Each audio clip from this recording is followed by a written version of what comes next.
song sung for the first time in Spanish and played in public. Dear guests, please be seated. The event is about to begin in 5 minutes.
Prepare for landing. 10, 9, 8, 7, 6, 5, 4, 3, 2, 1. Welcome to Honghai Tech Day.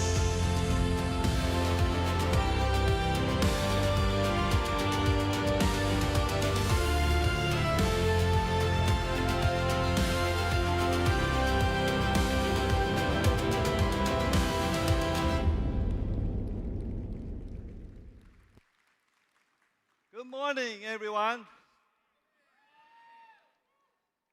To friends sitting in this room, and also to friends watching online. It's a great honor to have such great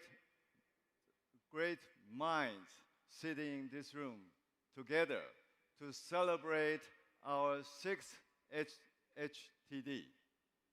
And first of all, I would like to introduce to you, our very, very special VIP, our founder, Terry.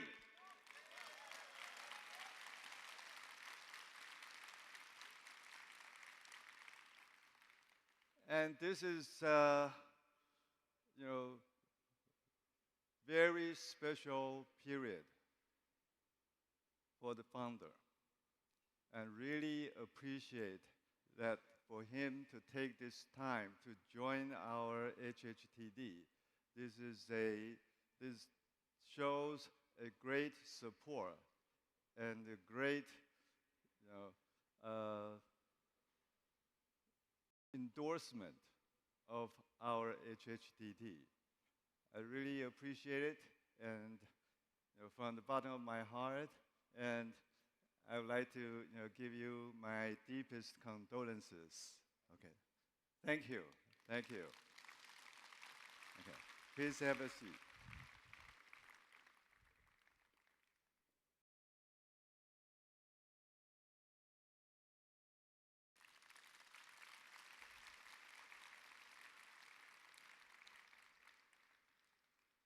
This is very special. And I think without our founder, Foxconn Group would not be like this. So once again, I appreciate for his hard work in the last 50 more years to build the Foxconn like this. Okay. But to start, I would like to bring you back a little bit to where we started in the past.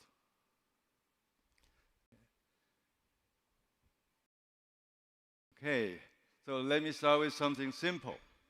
A look at the final products Foxconn has built over the years. Final products.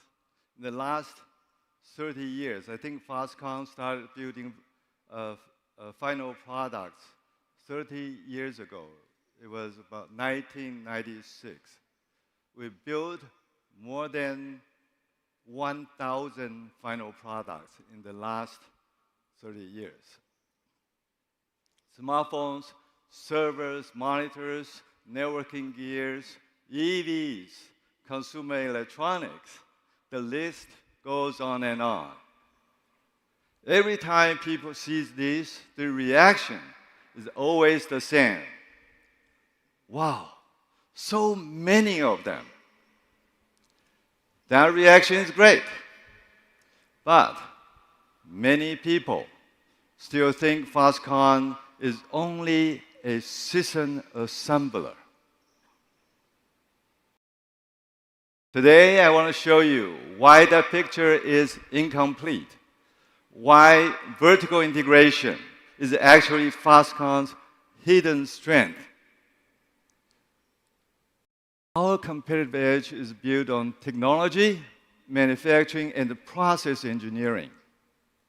These are the capabilities we use to build the future, component by component, material by material. We have a lot of product lines. Let me use only 3 of them for today: smartphones, AI servers, and EVs, to show you how deep our capability goes. Let's start with the device you probably have in your pocket, a smartphone. A smartphone is a miracle of precision. Inside are metal and glass housing, measured in microns. Camera modules as complex as miniature optical labs. And the precision of the camera module will have to be within 10 micron. 10 micron. And the PCBs, antennas, thermal parts, power modules, and sensors. And so besides the system, all of these components are also made by Foxconn. You're probably not aware of this. Yeah. Actually, what's inside of the cell phone, almost 60% of the components are made by Foxconn. So we're not just a system assembler. We make components. We can, not only we make components, we also delivered over 1 million phones in one day. 1 million phones a day. Can you believe that? That's the scale that we can do. That requires a lot of manufacturing engineering besides precision processing engineering. To make all this at massive scale, we rely on precision machining. All these precision machining measures in microns. Of course, comparing to TSMC, they're in nanometers. We're in microns. But imagine this is visible. You can see the metal by your eyes. But with semiconductors, you can't see it. Okay. So in micron, that tells you how precise that metal work has to be. And also the optical alignment. As I mentioned, for cameras, the alignment will have to be done so accurately in 10 micron. The accuracy of the camera module in 10 micron. And also, in order to do all these phones, we have to do also the PCBs, as SMT processes. And talking about SMT processes, we have more than 1,500 precision SMT lines. More than 1,500 SMT lines. Can you believe that? Is a lot of machines. And we had to maintain them so that they can work perfectly and consistently in order to produce 1 million phones a day. Okay. Of course, when you touch your phone, the smoothness of the surface finishing is another technology that Foxconn has. The surface finishing, that requires some technology goes down to like, 0.8 microns. So, Foxconn is not just a system assembler. We have a lot of processing technologies that you don't know about. Not to mention, in order to build parts, the parts will have to design with some technologies in order for the parts to meet the standards or meet the requirements. Next, I'd like to introduce to you about the AI product lines. AI is very hot, very, very hot. I have to tell you how many racks that we can do in a week. 1,000 racks that we can do in a week. And it's increasing. For next year, it will be more. Imagine 1,000 racks. Each rack probably has more than 72 GPUs. If we look at our partner from NVIDIA, they like it. Because the GPU, the number of GPUs, the more we use, the more the business that they will have. AI systems, an AI server or rack looks simple from the outside. It looks simple from the outside. You probably can look, later in our booth.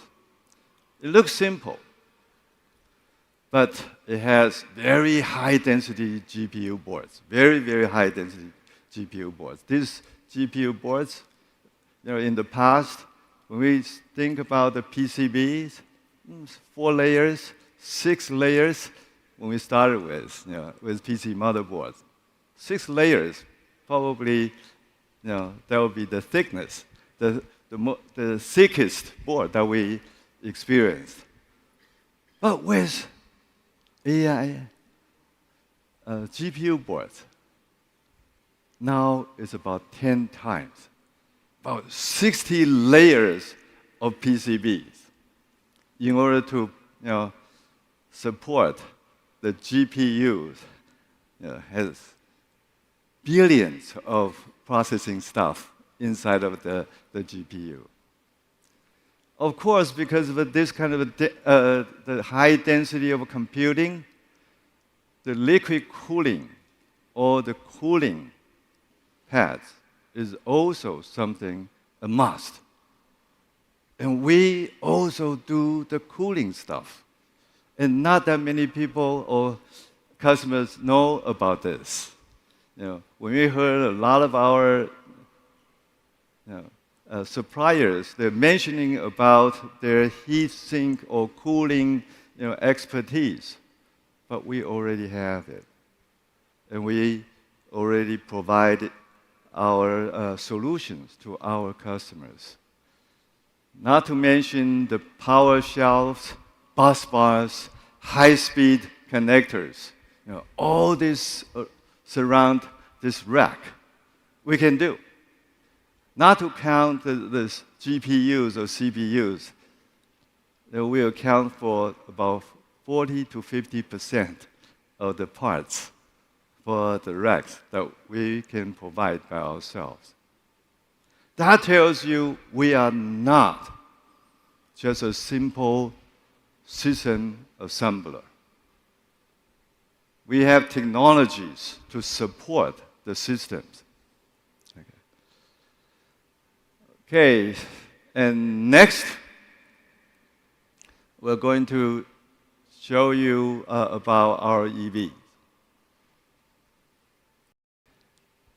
The third example, although the EVs, the volumes are just about at the outsourcing breaking point.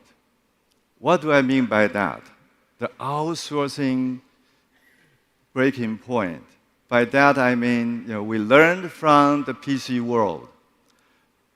When the entry barrier is getting lower and lower, then you will have more and more competition. And the result of that is that, the price competition, the time to market competition will be shorter and shorter. So when that starts to happen, the division of work for the industry will change. Sometimes I call it the compact moment in the PC era. Compact. I think founders, you remember the compact. We did the very first system for compact. And that caused all, it becomes a disruptive change for the PC industry. I remember a lot of PC makers at that time, they make their own PCs. They're proud of making it by themselves. Just like the current EV OEMs, they're all very proud of making cars by themselves. But when the competition is becoming so strong, the time to cost, time to market, and time to technologies become so short, they can't do everything the way they used to do. They had to rethink about how to redivision the labor. And we have an example. We have a successful example in the PC industry and in the phone industry. So I think the EV is going to happen the similar way. And we are going to be ready for that. So that moment will be coming very, very soon. And same for the EVs. Not only we build the car, we also build the body and chassis systems.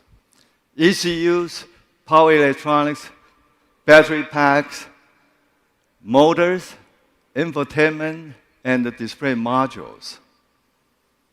Thermal modules, metal structures, and mechanical parts. We combine the large-scale metal forming, CNC, or by the way, the CNC machines that Foxconn has more than 100,000 CNC machines that Foxconn uses internally.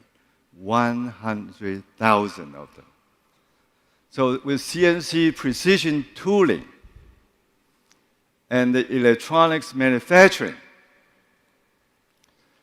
energy systems, and full vehicle integration, the EV example is a perfect for why Foxconn is far more than a final assembler.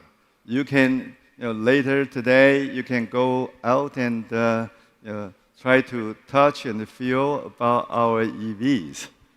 I think when you guys come in, you already saw a lot of EVs that Foxconn has done. Okay. Try to, not just look at from the outside, and please appreciate a lot of components of Foxconn inside. You familiar with that term? Something inside. Something inside. So in the future, we're going to pronounce Foxconn inside for our systems. Okay.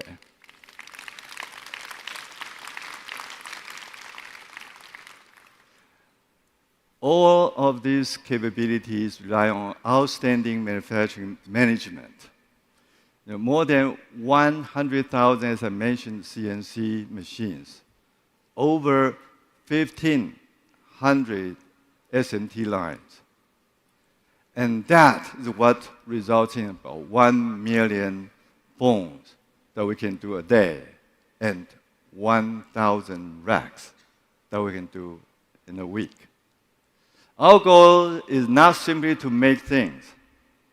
Our goal is to enable industries to move faster, to shorten their time to market, and time to cost, and time to technologies, especially for the AI data center industry today. We need to speed it up, right? How do we speed it up? The vertical integration capability is so important.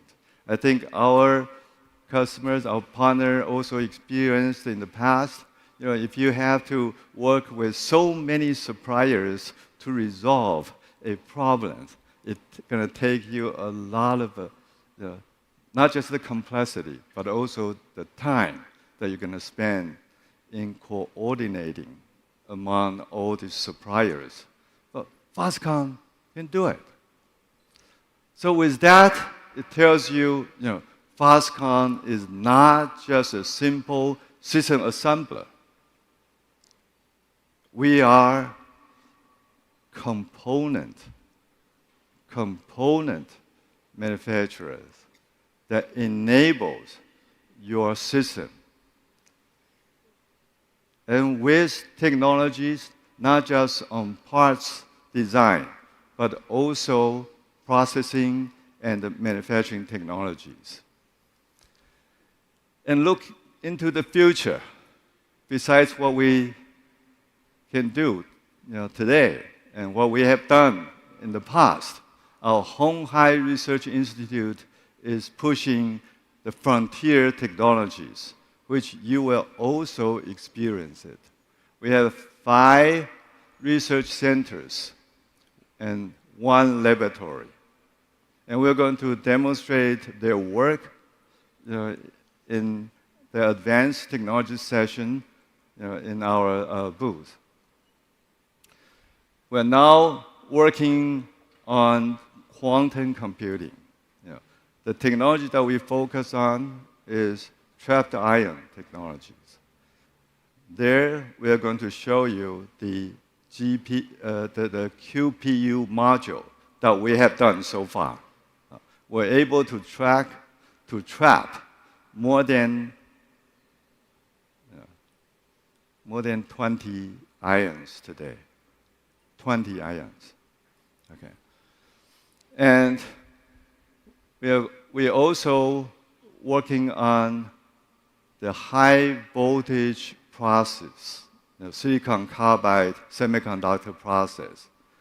In our lab, we are now able to produce the silicon carbide with the break voltage up to 6,000 volts. 6,000! Wow. That means it can operate at 3,000 volts, far more than you need for the EV and the AI data center. That tells you how capable our technology can become. And also, we'll be showing you the Fox brand. The Fox brand is focusing on the traditional Chinese language, LLM. We're currently also working on some ideologies with Confucius ideologies that we're going to train this brand to have.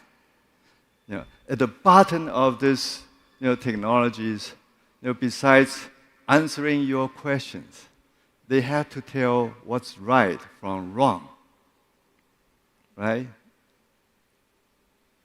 So, and that's very, very important. And so far, the LLMs, they tend not be able to tell you what is right, what is not right. And with our research, hopefully in the future,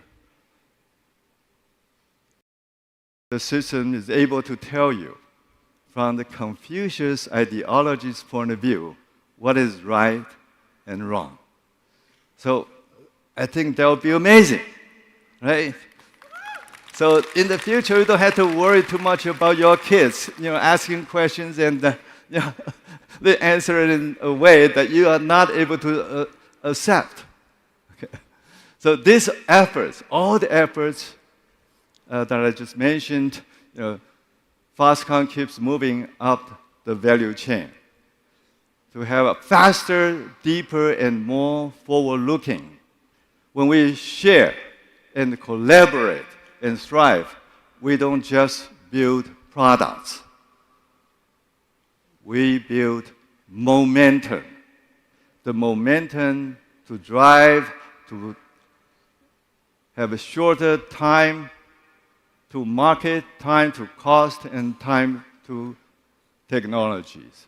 And our vertical integrated foundation enables deep collaboration with world-class technology leaders, which you will be hearing them very quickly. With world-class technology leaders, partners we rely on, who will rely on us because they know that Foxconn can turn ideas into reality. And that's very, very important. Okay. You can have a lot of design engineers. They can have great ideas. Yeah. I remember our friend Johnny Ive. When they make their phones, they can draw very nice picture of a phone, but they can't realize it. So, with Foxconn, we try to make their dream come true, okay, by realizing their ideas. This morning, you're going to hear about our next level of AI and NVIDIA cloud partners. You will also hear about our collaboration towards level 4, autonomous driving from the recent announcement with NVIDIA, Uber, and Stellantis. Imagine, we're going to run our level 4 robo-taxi in Taipei with this technology running on the car built by Foxconn. Would that be fantastic?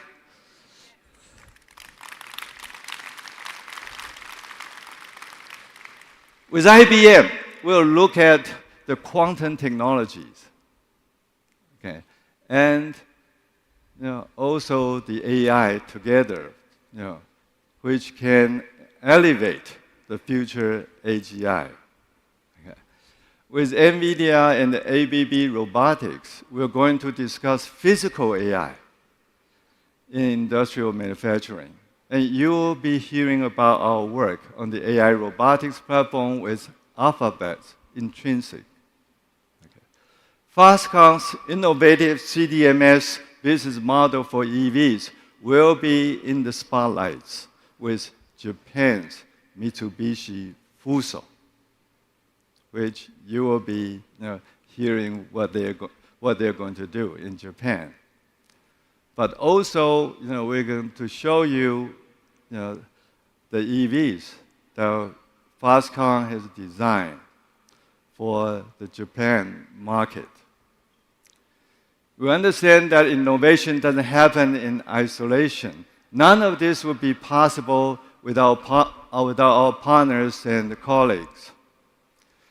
One of our newest partners is OpenAI. In very short years, it is amazing the achievements OpenAI has made. You will hear from Sam. You will hear from Sam himself. But he is not present in person. He has a video recording from him about strengthening the supply chain with a new class of AI hardware together with Foxconn. I can't wait to hear about all the powerful partnerships to kick off our fantastic lineup this morning.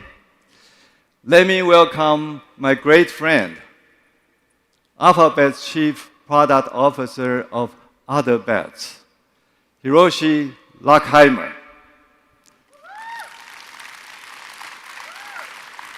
Thank you, Young, for that warm welcome. I'm very excited to join you all at Honhai Tech Day. Foxconn is an important partner to Google and Alphabet, and our collaboration has helped bring to life some of the most important technological innovations of the past decade. We're grateful for the close partnership and are proud of the great products we've built together. AI is a once-in-a-lifetime technology. We're still in the early days, but we believe AI will be the most profound shift of our lifetimes. It will spur innovation, opportunity, and growth in industries and economies around the world, fundamentally shaping the future in exciting ways. Our partnership is at the forefront of this innovation as we bring together Alphabet's world-class AI and Foxconn's pioneering 3+3+3 strategy to unlock new opportunities. First, smart manufacturing. This is a really exciting space, and we're working together to combine our advanced AI and robotics platforms with Foxconn's deep manufacturing expertise. Together, we aim to build the factory of the future and solve the most difficult challenges in industrial automation and production. We have exciting developments to announce, so please watch this space. Next, smart EVs. In support of Foxconn's contract design and manufacturing service model, we're integrating Gemini to deliver enhanced navigation experiences for Foxconn's electric vehicles, helping to shape the future of the automotive industry. And finally, AI transformation. Gemini is already serving as a powerhouse for efficiency and innovation within Foxconn.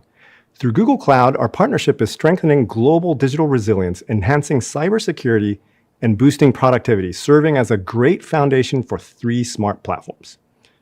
On top of all this, we're also working together to support local industry and talent. Foxconn joined Google's Project Hatcher program supporting Taiwan's startup community. Google also participated in Foxconn's summer intern program, offering joint training. The potential of AI is immense, and I'm excited to see what our partnership will build for the future. Congratulations to the Foxconn team on a great Hanhai Tech Day. Back to you, Young.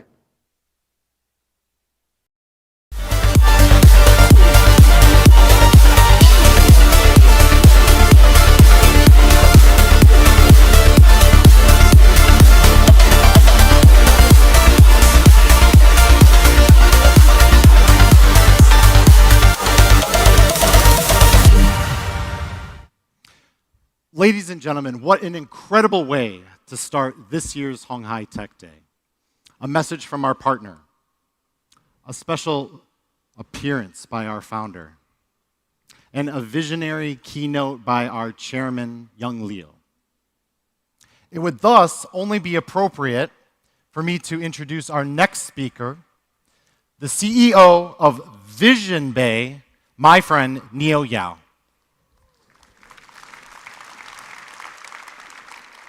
Good morning, everyone. Thank you for being here. I'm Neo, CEO of Visionbay. I believe many of you are wondering who we are. We are a unit of Foxconn, but you know us better as a trusted NVIDIA cloud partner. Responsible for massive AI factory being constructed that produces intelligence. In simple terms, we are talking about a huge amount of compute power.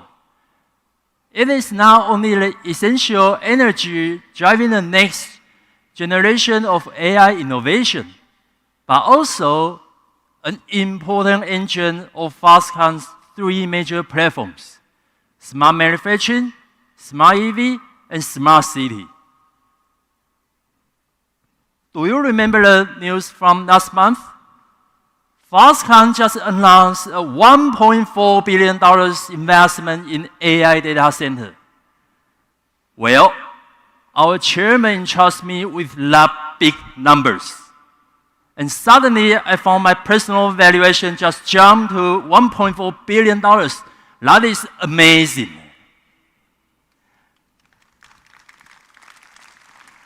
But more importantly, I came to realize I have been given a much bigger mission. That is to drive the second growth curve of Foxconn's AI business. Today, I'm pleased to announce that we plan to deploy 27 megawatt with GB300 in the first half of next year. That will be the largest advanced GPU cluster in Taiwan, and also the first GB300 AI data center in APAC. Let's take a look at the video. The question is not whether the age of AI will change, but how quickly we will shape that revolution. Can we accelerate a future where intelligence fuels your creativity and breakthrough success? At the intelligence epicenter, we turn vision into reality. The AI native powerhouse drives what's next. Visionbay, a trusted NVIDIA cloud partner in Taiwan, fueling the AI factory that powers the innovation. High performance, reliable, and cost-efficient cloud for every AI frontier.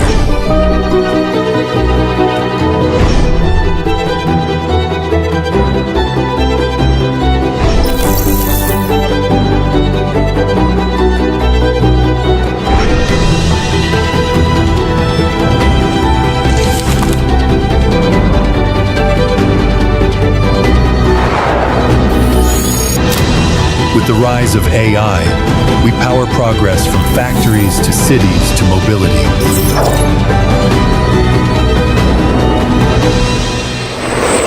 Where AI pioneers converge and co-create, building a sovereign AI state, empowering an AI native era. Smarter, faster, together. Awesome, right? When we look back at human history, we see our journey evolve from muscle, the age of stone, to machine, the age of industry, to connection, the age of information, and now to intelligence, the age of AI. AI will once again reshape how we live and how business operate. And AI infrastructure will be the fundamental of this momentum. By 2030, global AI infrastructure will reach $5.2 trillion. That is incredible numbers. And AI compute demand from 2025 to 2030 will grow 3.5 times. What does that mean? That means AI will be one of the most valuable industries of the future. So we will start from Taiwan, building a complete sovereign AI solutions to empower the whole AI ecosystem development across Asia. We plan to realize these visions through 3 key dimensions: cost competitive, rapid deployment, and application integration. Visionbay will unite Foxconn's manufacturing, design, and supply chain capabilities to deliver the most competitive hardware. Besides, we secure key resources and integrate from infrastructure to application. So AI data center can deploy faster, and we bridge the compute with real AI adoption, helping our customers, the enterprises, turn ideas into impact. The next wave of technological and economic power is being created by us. This will not only expedite the whole R&D development, but also drive the industry and economic growth. The most important thing is that provides the ecosystem to foster AI talents across the whole industries. We believe that is the foundation of competitiveness, securing nations' technology autonomy and data security. However, as we move into the AI era, Taiwan still faces several challenges that need to be solved. Today, I would like to introduce my good friend Alexis from NVIDIA to share her insight on this issue and the potential solutions. Hi, Alexis. Hi. I'm glad to be with you on the stage today. Actually, I have one question for you. From your perspective, what kind of mindset shift do Taiwanese companies need to get ready for the AI era? First off, thank you, Neo, for having us here. It's a great question. As you know, AI is transforming all industries. Every part of the supply chain needs to think through the impact of AI. As we enter the GPU-driven AI data center area, the barriers to infrastructure construction have risen significantly. In terms of capital investment, building standards, and power requirements. For example, deploying a 10,000 GPU AI data center, like what we're doing together, costs around $1.4 billion US. It consumes 27 megawatts of power and needs floor loading of 1.9 tons per rack. That's for an advanced GB300 NVL72 system for every rack. So in context, 2 tons per rack is more than double the existing conventional data center racks. And 2 tons, for reference, is about the weight of your average SUV. In addition, liquid cooling has become the main stage design architecture for advanced GPU clusters. It means that the difficulty of AI data center deployments for enterprises and public sectors has increased significantly, adding complexity to the operation and maintenance. And as GPU technology development accelerates, building individual facilities may no longer make economic sense. In fact, renting compute resources may offer a far better return on investment, enabling flexibility and enabling companies to scale their compute according to both product and business cycles. So through Foxconn's strategic partnership with NVIDIA and our vertically integrated supply chain, we could deploy advanced AI infrastructure much faster to meet all of our customer needs. Due to a lack of advanced AI infrastructure facilities, Taiwan enterprises in particular are facing efficiency challenges while they're competing with their global peers. And while leading nations are developing sovereign AI and empowering industries through computing power, our Taiwanese companies, they are at risk of falling behind. That's true. So, yes. So it's beyond large corporations. Taiwan has over 1.6 million medium and small-sized enterprises that are struggling right now and striving to upgrade and transform. Our goal is we aim to help these businesses by understanding the workflows that they deploy in their businesses, by integrating AI into their existing processes, a workflow plus AI approach. This will enhance operational efficiency and profitability for the customers. Currently, most AI cloud computing data in Taiwan requires the use of overseas computing resources.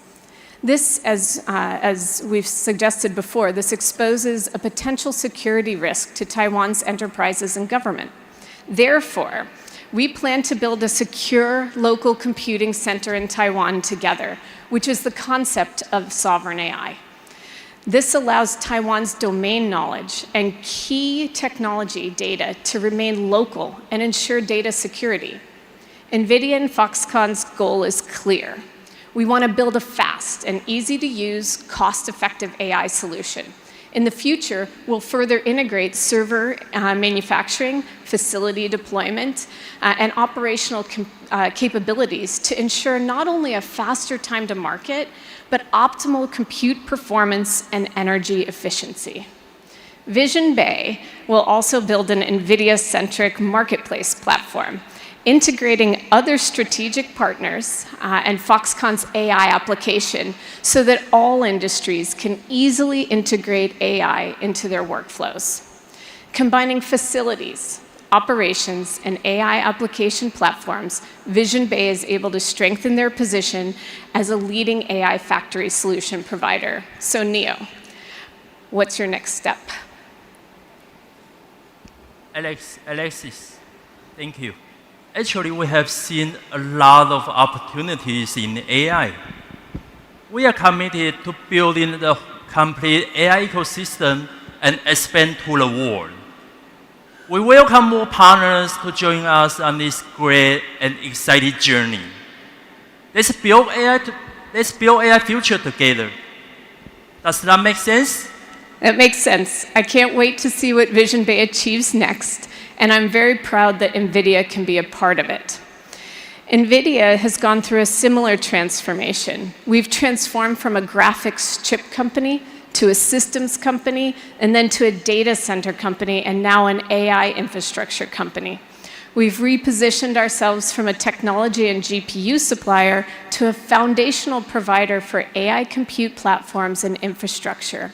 In some sense, it represents a more expansive view of our entire value chain, and we're empowering organizations with AI factories, but also building the foundational infrastructure for AI factories, encompassing GPU clusters, software ecosystems, global data centers, power grids, and investment partners. So it's partners like Foxconn and Visionbay from鴻海Group that are becoming more critical than ever before as we enable a broader set of partners to join us across the2AI infrastructure ecosystem. You already have deep relationships in world-class manufacturing, supply chain, and more, which will be critical as we continue our AI mission together. Good. It is an honor to be here with you and share our vision for the future. So let's do it together. Yes. Thank you. Thank you. Thank you all for the listening. Thank you, Neo. Thank you, Neo. It's a really nice job. Ladies and gentlemen, our conversation on artificial intelligence does not stop there. So it is my pleasure, and if you can please welcome with a very warm, roaring applause, Jesse, the head of AI and quantum computing for鴻海Technology Group. Morning, everyone. Our esteemed founder, chairman, and all distinguished guests here. Good morning. My name is Jesse Chow. Great to see you again. I see many similar faces here. My name is Jesse Chow, and I'm the head of AI and quantum computing from the corporate business development. 2 years ago, our chairman and the man, Jensen Huang, were on the same stage in the鴻海Tech Day. I still remember it was the first time they started mentioning these magic words, AI factory. Back then, everyone talked about what AI factory really was. It sparked a lot of lively discussions. And today, I'm excited to share how far we've come since then, from the imagination to the real impact it brings. Today, we're inviting one of the oldest and greatest company in the world, which has lasted for more than a century. Foxconn still have 50 years to chase. Ladies and gentlemen, let me introduce our new collaboration, IBM, International Business Machines.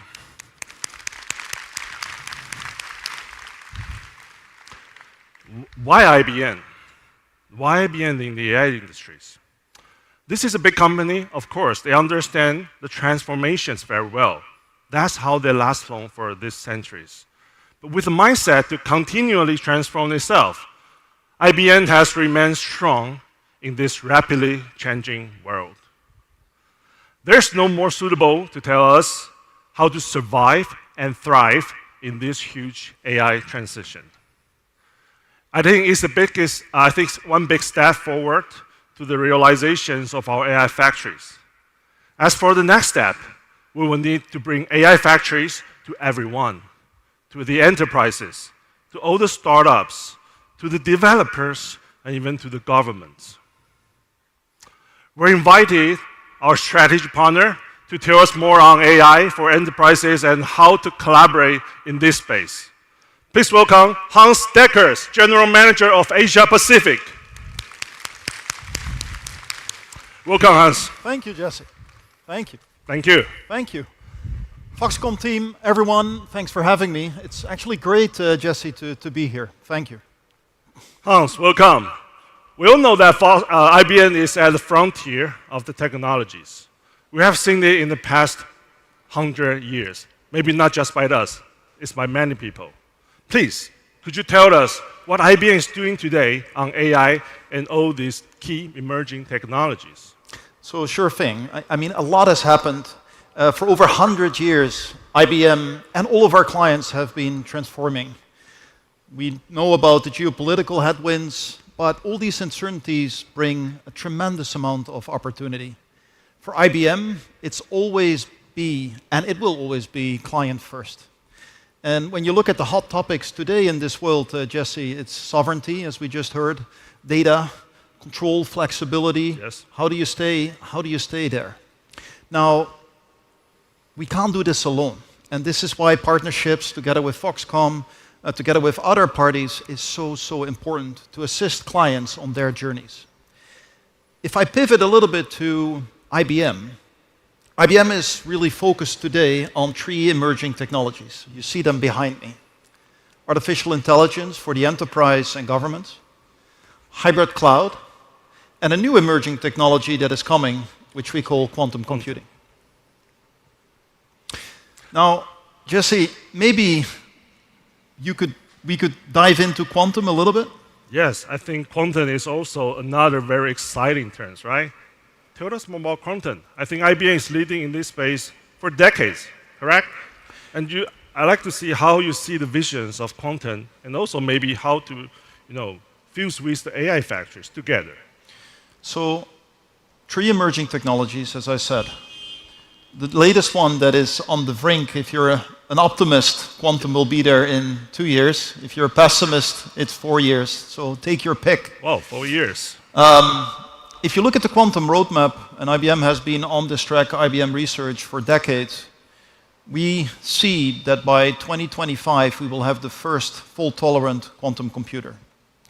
Quantum will not replace classical computing. Yes. It will be a combination. They will supplement each other and accelerate AI.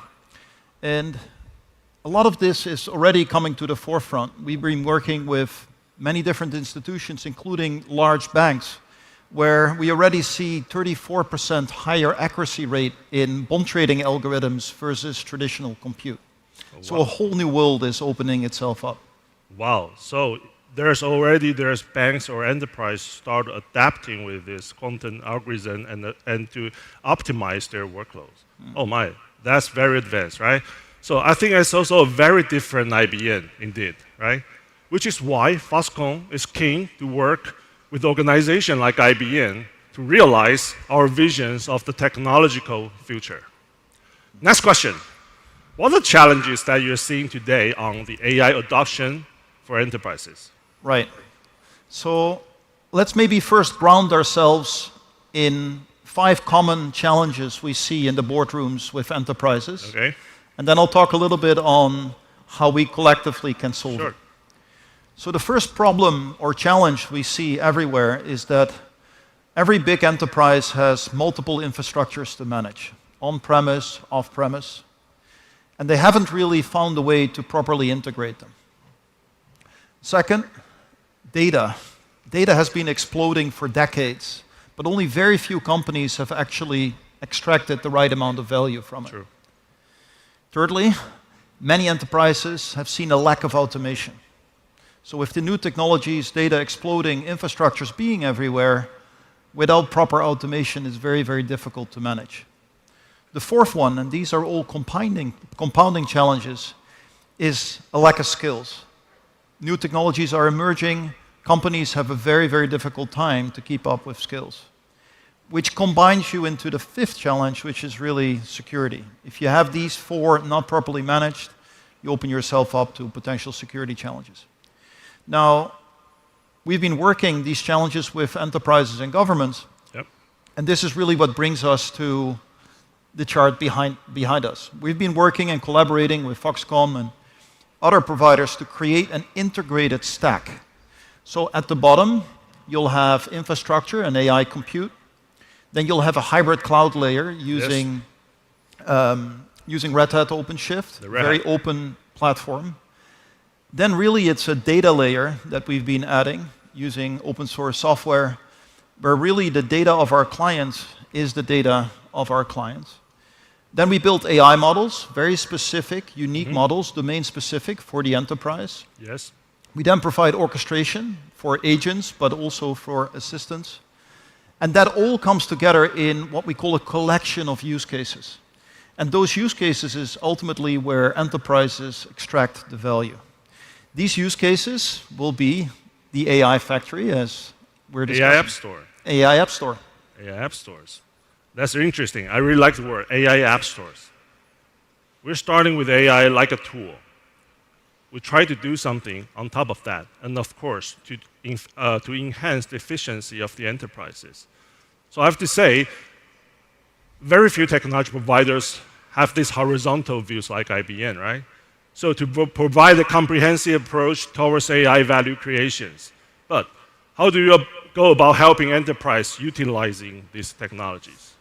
Right. So in the last, I would say, 2 years, we've been applying a lot of this technology that I just talked you through to ourselves. As an IBM company, we're a very big enterprise, operate in 170 countries. And we've been applying this to ourselves, and we call ourselves Client Zero. Client Zero. Now, we apply this technology to our workflows, to our processes, and what we've realized, and we see this with a lot of our clients, we're all organized vertically. We're organized by geography, organized by product. We're very siloed in nature. It comes from an old GE setup post-Second World War. And everything we have in the enterprises from an organizational setup is vertically. But when you really look at unlocking AI, you have to take a very horizontal approach, almost a workflow approach. And The approach we've taken and we've distilled from it is eliminating first operational complexities, simplifying end-to-end workflows, then automating all of the manual tasks, and then we start with infusing AI across all operations. Many clients, Jesse, start at step 4. They forget the first 3. Wow, you basically started AI transformation from yourself. No. That is cool. But what are the learnings you think we can adapt to bring this to the AI factories now we are creating in Taiwan? Can you talk a bit about more on this IBM Client Zero use cases? All right. So, again, over the last few years, we've been applying this technology to ourselves. And we've been able to save in productivity gains $4.5 billion. $4.5 billion? Billion dollars within the IBM company. Within the IBM. Wow. And we should have applause here. Oh my gosh. 4.5 billion is money saving.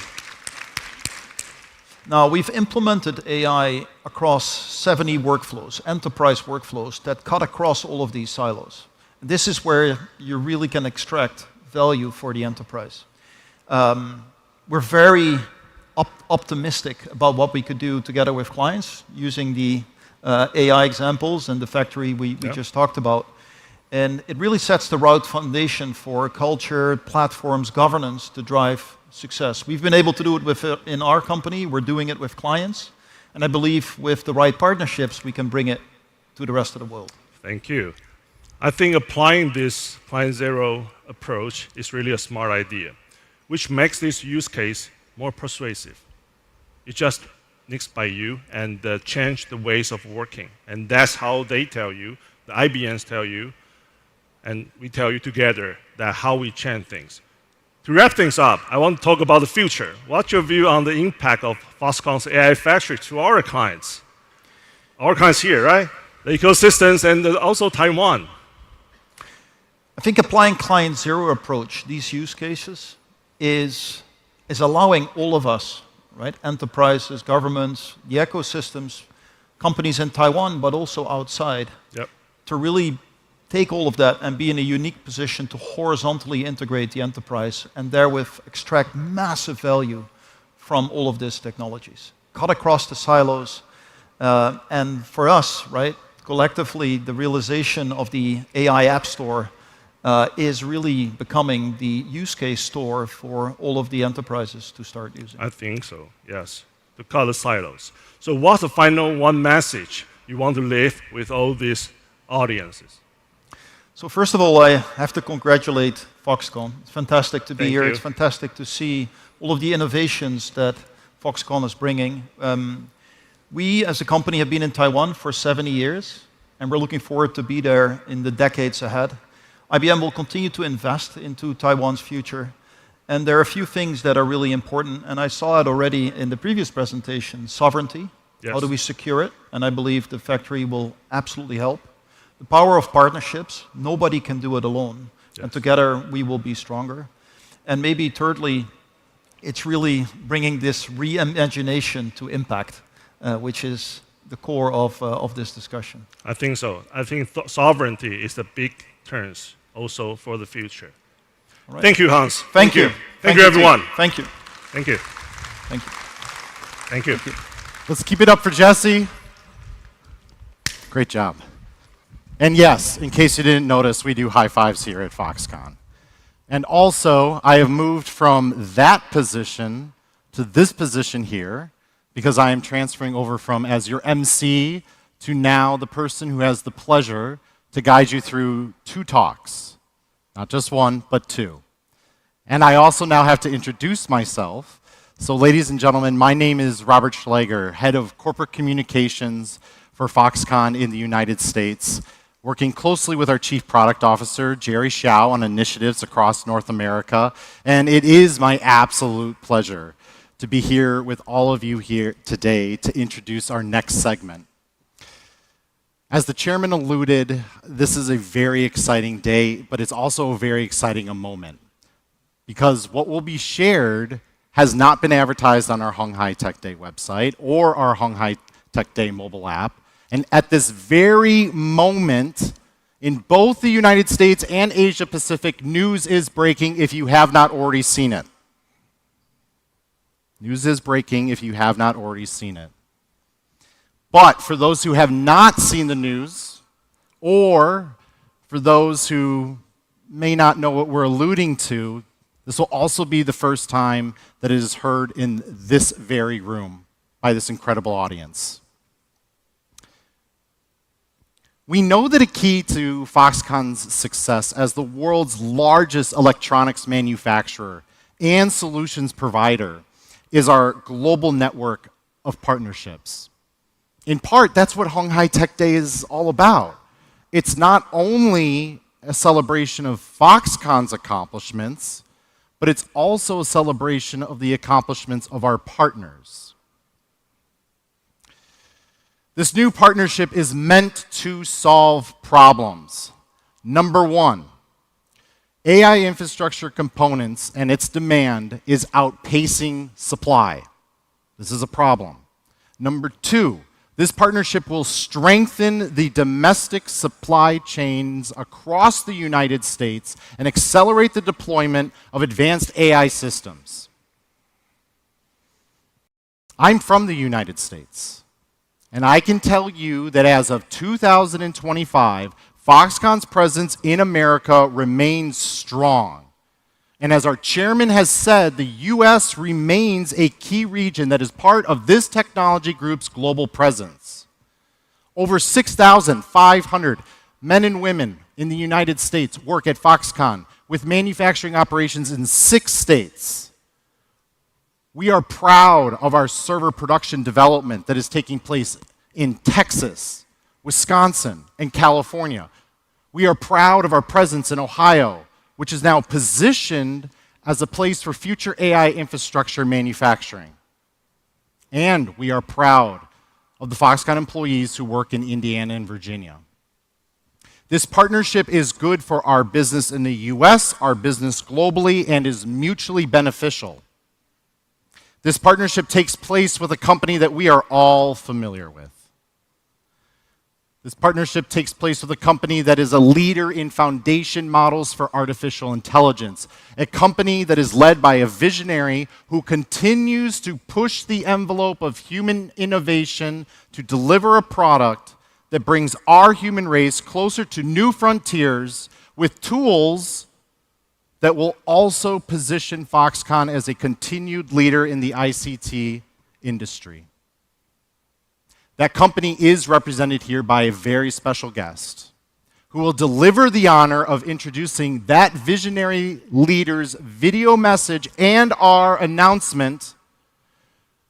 So thus, without further ado, please give a roaring Honghai Tech Day welcome to Alex Brown, head of APAC, GTM, and partnerships from Foxconn's newest partner, OpenAI.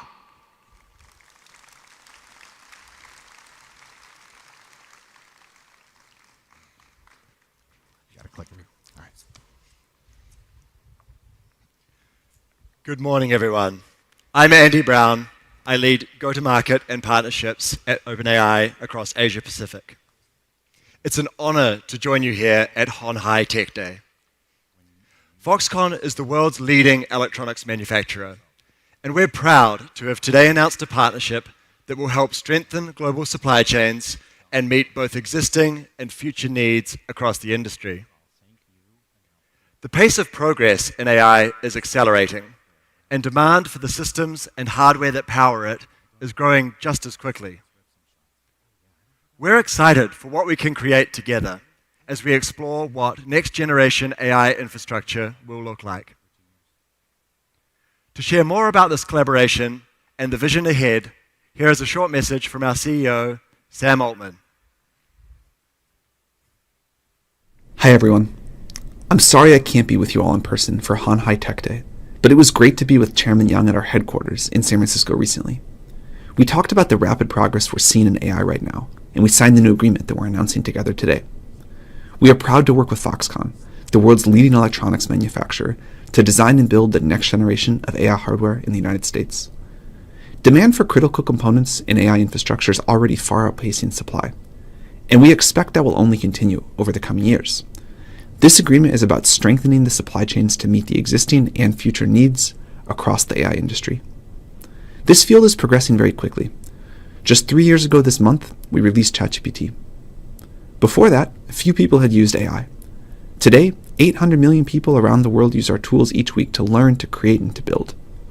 And while AI is already bringing a lot of value to people around the world, there's huge potential ahead as the technology continues to advance, from accelerating scientific discoveries to increasing productivity across the global economy. As these models become more capable, they'll require new and more hardware to support them, new racks, new cooling, power systems, and more, and a strong supply chain behind all of it. To keep pushing the frontier, we need to build these new types of AI infrastructure hardware at scale, and I'm excited for that to happen in the US and with Foxconn. Foxconn's experience building complex infrastructure and hardware at massive scale makes them the ideal partner for this, and I'm looking forward to exploring together what this can look like. We'll share insight into emerging hardware needs across the AI industry, and Foxconn will use that to design and prototype new equipment that can be manufactured in America. The hardware that powers advanced AI infrastructure will play an important role in ensuring this technology is widely accessible and benefits all of humanity. As we look to 2026, I see extraordinary potential ahead of us.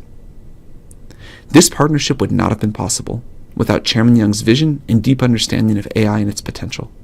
I'm incredibly excited about what this work will help create in the future as we work to bring AI's benefits to people everywhere. Thank you.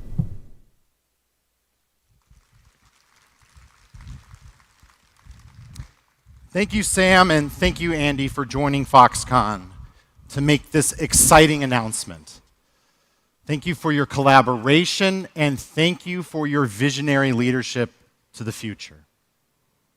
Now, before I begin my second session, I am going to need a little bit of audience participation. So I hope we're ready.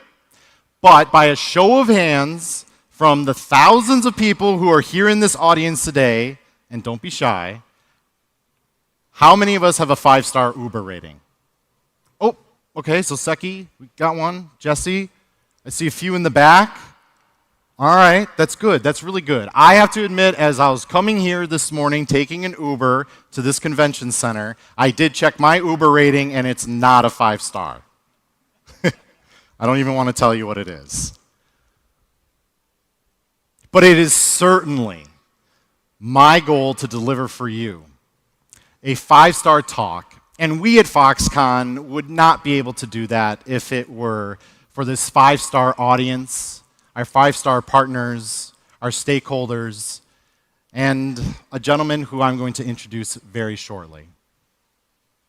3 weeks ago, Foxconn, with global partners Stellantis, NVIDIA, and Uber, announced an MOU that will steer us closer to a future of autonomous mobility. Or put another way, a world whereby all of us can access reliable and safe robotaxis, a self-driving rideshare. We are familiar with who these players are and what they bring to a partnership. Stellantis, with global vehicle manufacturing know-how. NVIDIA, and their autonomous vehicle development platform and software purpose-built for L4 autonomy. And then there's, of course, Uber, with their operational experience managing massive ride-hailing networks, accounting for billions of trips worldwide. Such scale is incredible and a crucial element to this partnership. Ladies and gentlemen, autonomous mobility remains a strategic priority within Foxconn's electric vehicle program. More so, autonomous mobility is a core to our pursuit to provide and contribute to the future of smart cities. But what is Foxconn's role in this initiative? The answer is consistent with something that we have heard throughout this entire morning. Wherever you look, no matter what stone you turn over, when it comes to artificial intelligence,鴻海Technology Group is a force And鴻海Technology Group has a seat at the table doing its part to manufacture AI infrastructure that enables industry to accelerate innovation. In the case of robotaxi, the AI that makes the product autonomous is enabled by Foxconn's AI infrastructure hardware. This collaboration demonstrates that Foxconn is your turnkey solution and system integration partner. Foxconn can enable OEMs to bring robotaxi products to market with faster time to market while optimizing time to cost by the nature of the role we play in supplying the world with AI infrastructure. AI infrastructure is not always something that we can touch. AI infrastructure is not always something we can see. But when AI infrastructure works and it supports an ecosystem of partnerships that renders a product or a solution that does work, that's when all of you can trust that existing and new customers will continue to ask Foxconn to be their trusted partner. The theme, after all, of this year's鴻海Tech Day 2025 is accelerating imagination. So in closing, let's imagine that someday a safe and reliable robotaxi will become your mode of transportation as you move from your home to wherever your life's journey takes you on that particular day. And speaking of journeys, our journey continues because it is now my esteemed pleasure to introduce our very special guest and partner, Anke, head of Uber's international business and AI solutions, to talk about Uber's contribution to accelerating imagination. Thank you. Good morning, everyone, and thank you, Robert, for the kind introduction. It's a pleasure to be here in Taipei, Nangang, one of the world's greatest centers of technology, innovation, and design, and of course, food. And it's also a pleasure to be visiting as a partner of Foxconn, one of the world's greatest companies. Like many of you, I feel I have grown up using products built by Foxconn, devices that have powered nearly every modern digital experience. The scale and energy of this conference reflects this legacy. This year, Tech Day comes at a very special and exciting time. As Robert mentioned, just last month, Uber, NVIDIA, Foxconn, and Stellantis came together to announce a partnership that will help write the next chapter in the world's autonomous future. Together, we are combining world-class hardware, AI, and platform expertise to accelerate the responsible rollout of autonomous mobility. It's early days, but the potential is extraordinary. Fleets built with Foxconn's manufacturing excellence, powered by NVIDIA's AI platforms, and connected through Uber's global network. It's a collaboration that brings the future closer, grounded truly in safety and trust.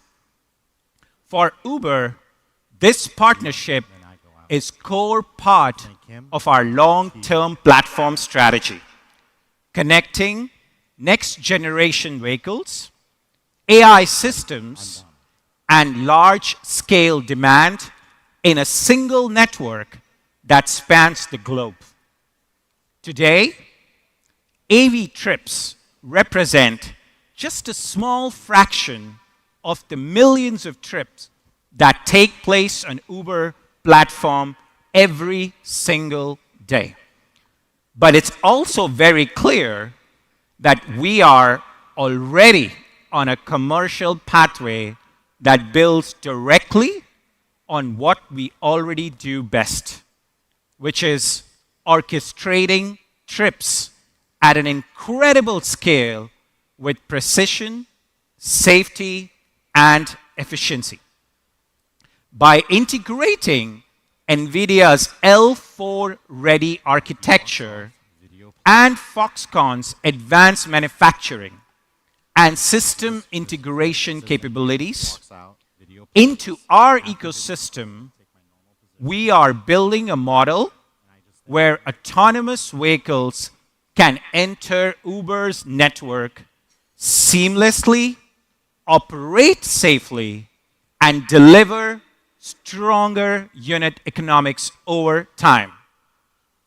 We're also working with NVIDIA to build what we call a data foundry, or a shared AI engine that will process and learn from billions of real-world driving miles on the Uber platform.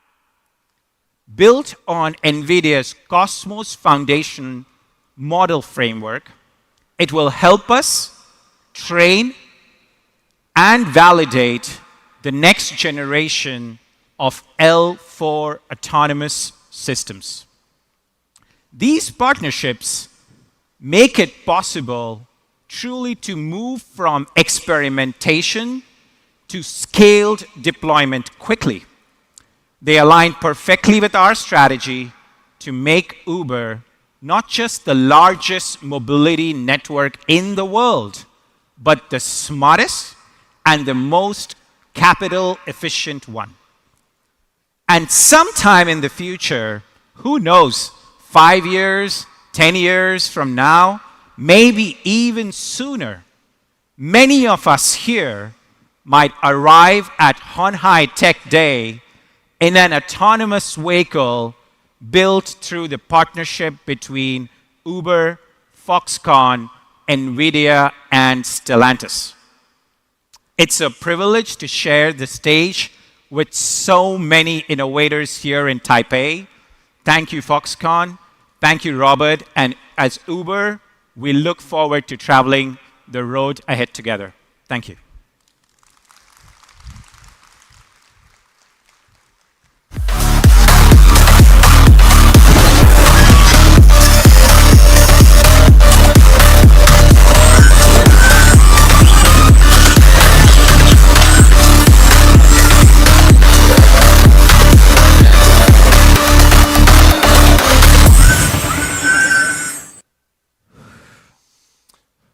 Thank you, Uber.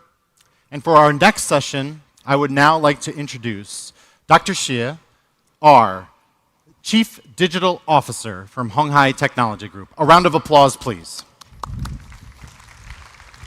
Good morning, founder, chairman, and our guests. I'm Shi Zhe, head of the Smart Manufacturing Platform. Before I start, I want to ask a question. Are you excited about all the computational powers and AI capabilities Honghai and the partner is providing today? Are you? For myself, thanks. For myself, I'm very excited to use that to change our factories. Smart Manufacturing Platform is one of the smart intelligent platforms of our Honghai Group. The core of the platform is a super brand powered by our AI factories. The engine of the AI-ready platform that powers 3 cutting-edge capabilities, which is manufacturing AI, agentic AI, and the physical AI. Together, this enables the deep integration of generative AI across Foxconn's factories. Now you see, we are building intelligent solutions based on the smart manufacturing platform for our factories. For example, here you see, we have 8 different applications.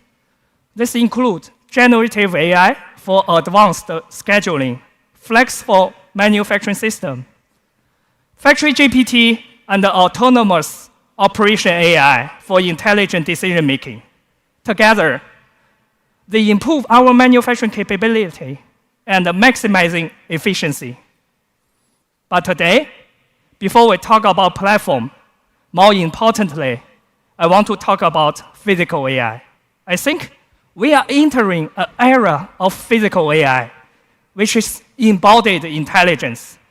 This means that AI empowers robots, machines, automation equipment, has the ability to sense, to understand, and to act by themselves. At Foxconn, our chairman mentioned, we have 3 levels of physical AI in our factories. Let me tell you. Number 1, level 1, is a fixed motion and automation. Speed, precision, and repeatability is a major focus for that.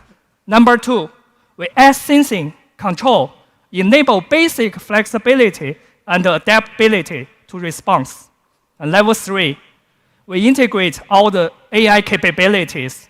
We put perception, decision-making, and learning, allowing system to self-adjust and to do complex scenario problems in real applications. In level 1, you see here, the AI-powered path planning has significantly enhanced our robots and the machines to do more stable work. Now we develop it to EDM and the metal processing. And in level 2, since understanding AI increase flexibility and efficiency in cable assembly and precision assembly in our factory. Level 3, most excited scenario. Multimodal AI enables humanoids and collaborative robots to autonomously execute complex scenarios or applications, including intelligent warehousing and beyond. Right now, we see the capabilities of physical AI, so we are expanding our physical AI capabilities to our most advanced factories, lighthouse factories around the world, more than 100 lighthouse factories. But you see here, apparently, robots' capabilities is continue to advance. The range of applications is expanding. To achieve the optimal performance, not only we need robots, not only we need scenarios, we all need training and simulation. This is heavily rely on the computational power. So today, I'm really happy to invite our guests from NVIDIA to the stage to share their solutions and visions for physical AI. Let's welcome Spencer Huang from NVIDIA. Thank you, Spencer. Hey, thanks. Good morning. Thank you for Please having share me. more about your stories. Sure. Thanks. Thank you so much. Good morning, everyone. Welcome to鴻海Tech Day 2025. I'm super excited to be here to talk to you about the types of problems that we see in robotics that we're hoping to solve together with partners like Foxconn. We're looking at a great set of challenges that lie ahead of us for the next stage of robotics. And so one of the things that I just want to take a step back on is what exactly are we looking at in terms of where we started and where we want to go? So we know that physical AI is the next wave. We've seen the advent of LLM and ChatGPT. We know all of the benefits and all of the great technologies and the great solutions that it's offering us. And now we're starting to learn how can we apply this intelligence to the physical systems that are going to help us build and interact with the world around us in the future. And we also know that this is going to be a large industry. Robots are going to be everywhere. They're going to be in industry, they'll be in hospitals, they'll be in our houses, they're going to be on and off world. Robots are effectively the future of humanity in the way that we're going to be interacting with our world and the way that we can go and turn the world and all of the future solutions into things that are new industries that don't exist today. And the reason is because anything that we could automate up until today has largely been limited by the way that we can describe the processes to the robots themselves. Whether it's conventional robot programming, waypoint programming, where you want to show a robot by taking it from point A to point B and having it remember, it's only gotten us so far. But where we are today is extremely impressive, but there's still much more to go. And so in the next set of autonomous robotic solutions, we need to start thinking of how can we apply autonomy at every stage. We often talk about Project Groot at NVIDIA, if you're familiar with our humanoid project. This is an endeavor, a long-term vision of how can we start solving for autonomy for the humanoid embodiment. But along the way, NVIDIA believes that we can take all of these valuable technologies and bring them back into industry today so that way we can apply them to the problems that we see today where they still have no solutions. And so we look at this in physical robotics, or in physical AI for robotics, as our three-computer solution. You need a computer that allows you to train the brain.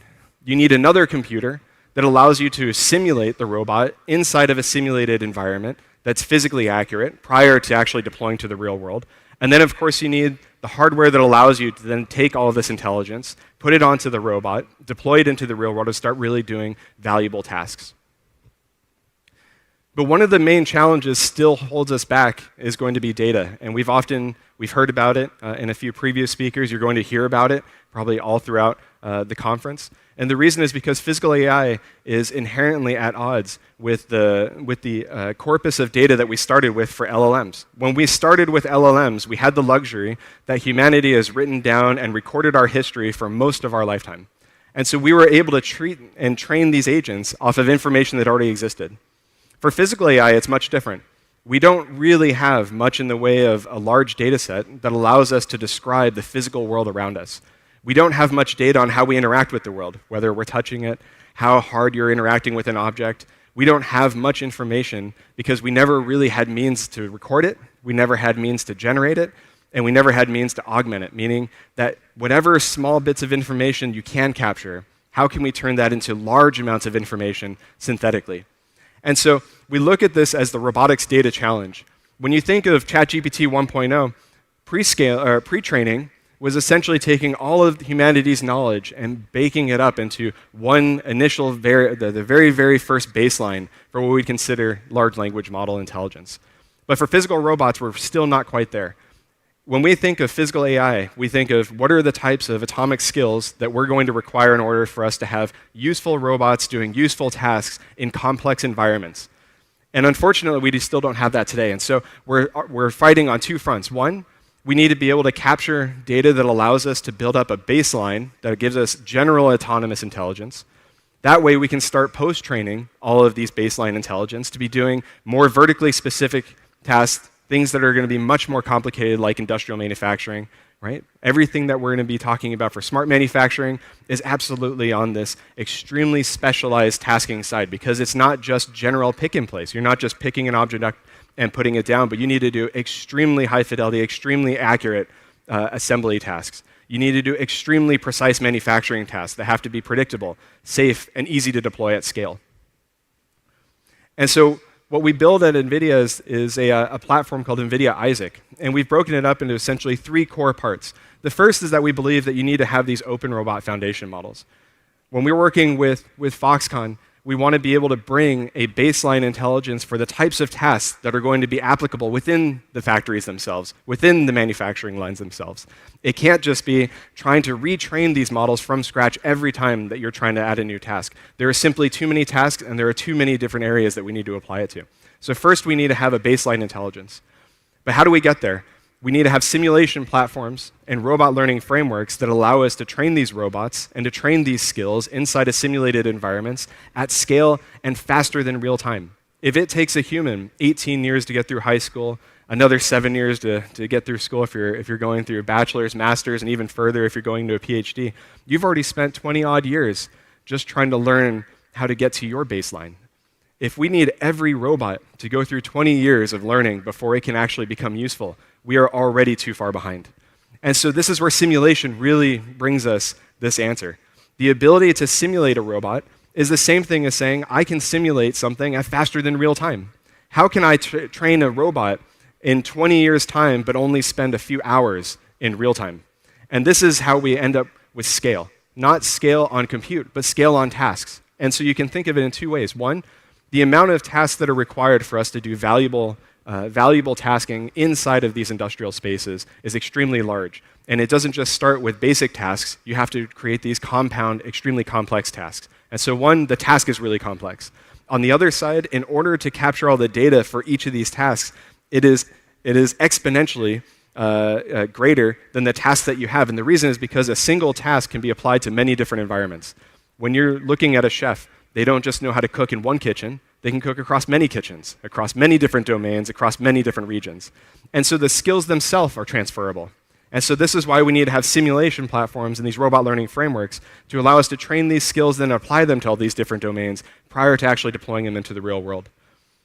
But in order for us to actually scale out all of the data and all of the simulation work that we have, having the foundational technology is not enough. We need to be able to have new ways of capturing the data and taking the data that we capture and multiplying it in simulation, and then augmenting this data in simulation to give it more diversity, so that way that we can build up this data set. And so all three of these are essentially trying to solve for one of the problems that we were already blessed with in the beginning of LLMs, which is we didn't have the data that LLMs have, and so we have to build it ourselves. And so this is our way of trying to solve for this data gap, trying to save for the data problem by creating a set of platforms that allow all of us together to be able to generate and capture the data that's required in order to build out these necessary skills. But unfortunately, we can't just do that alone. NVIDIA is a platform company. We believe very, very heavily that we need to work with the ecosystem, and it makes even more sense for us to do this with robotics. And why is that? Because every robot that you're going to deploy, every task that you need to train and then deploy into a manufacturing facility is going to be dependent on so many different partners throughout the value chain. Whether it's the robot OEMs, the end effectors, the people that are making actuators, those that are simulating the platforms, bringing this to scale in cloud, all of these come together because as an ecosystem, we're able to start solving for this grand challenge. It's not a single company challenge, it's a grand challenge. And that's why working with Foxconn, it allows us to start solving for one of the most important and one of the hardest challenges out there, which is industrial manufacturing. Smart manufacturing has the unique position of being at odds with the way that we think of general tasking. So think of it like this. If you go on the internet, almost everything that we see that is common to our daily life, we could train to have a robot go into our house and maybe help us clean our house. But when you look at all the fantastic technologies that Foxconn is working on, but the complex processes that go behind those technologies, none of that information is available on the internet, which means that we have to build these data pipelines and these data factories ourselves. And so this is why it makes a lot of sense for us at NVIDIA and Foxconn to be partnering together to be building the next wave, the next generation of industrial manufacturing and robotics and autonomy. Thank you all. Welcome to Hanhai Tech Day 2025. It's wonderful to be here. Impressive. Very impressive, Spencer. Thank you for coming. Thank you so for much. sharing your visions and let us know how physical AI looks like. Absolutely. Thanks. Thank you so Thanks. much. We can feel that robot industry is going so fast. AI brings significant change to the whole industry. We see the humanoids, we see the level 2 flexible robots, but we also see a fundamental change for the traditional robots and automation together with AI. So now, I want to invite our second guest speaker to the stage to share their journey on the physical AI. Let's welcome Mark Segura from ABB Robotics. Hello, Dr. Hey, Shi. welcome, Mark. Nice to meet you. A lot of change on the automation industry. Do you want to share more about your thoughts and your visions? Yes. Next stage Thanks a is lot. yours. Thank you. Thanks. Thank you. Thank you, Dr. Shi, Chairman Liu, Foxconn team. It's an honor for us to be here to explain you our today's vision of the factory of the future of ABB Robotics. Why I say today's vision? Because we've been 50 years around, so we've been building many factories of the future over the decades. In fact, in 1974, a group of pioneers, Swedish engineers, were made aware that Intel had produced the first CPU, and they thought this can be the way and can realize what today is understood as a modern robot, electrically driven by electrical motors, microprocessors control robots. So over decades, we've been developing to a global leader in industrial robotics. Today, our portfolio spans from different types of robots, SCADAs, large, middle, small, parallel robots, a big number of cobots, autonomous mobile robots, and beyond autonomous mobile manipulators. We have close to 200 different mechatronic embodiments in our platform. At the same time, we've been developing software and adding eyes, adding vision, adding embedded force control, so our robots become more and more intelligent. Through these decades, where we were, as many robot companies, grown in automotive, we have also developed new factories for new industries in food and beverage. Since 2008 and 2009, the development of consumer electronics, later on in logistics, and today going in other frontiers like lab sciences and healthcare. As ABB today, we see two pillars for the factory of the future. On one hand, the autonomous and versatile robots. Robots that are beyond precision, safety, and accuracy to become intelligent, autonomous, and adaptable. And coping with that, the next step of robot simulation towards a hyper-realistic digital twin. The two things put together are enabling the factory that we are all dreaming on. So let's start with autonomous mobile robot with a quick video. At ABB, we're creating the future of AI-powered robotics today. Advancing mobility, deepening understanding, and enhancing capability. Combining the latest in hardware with the smartest in AI-powered software. From accelerating scientific discoveries to building faster and more affordable homes and keeping business moving. Our robots don't just see, they recognize objects and can pick, hold, sort, and move them with precision.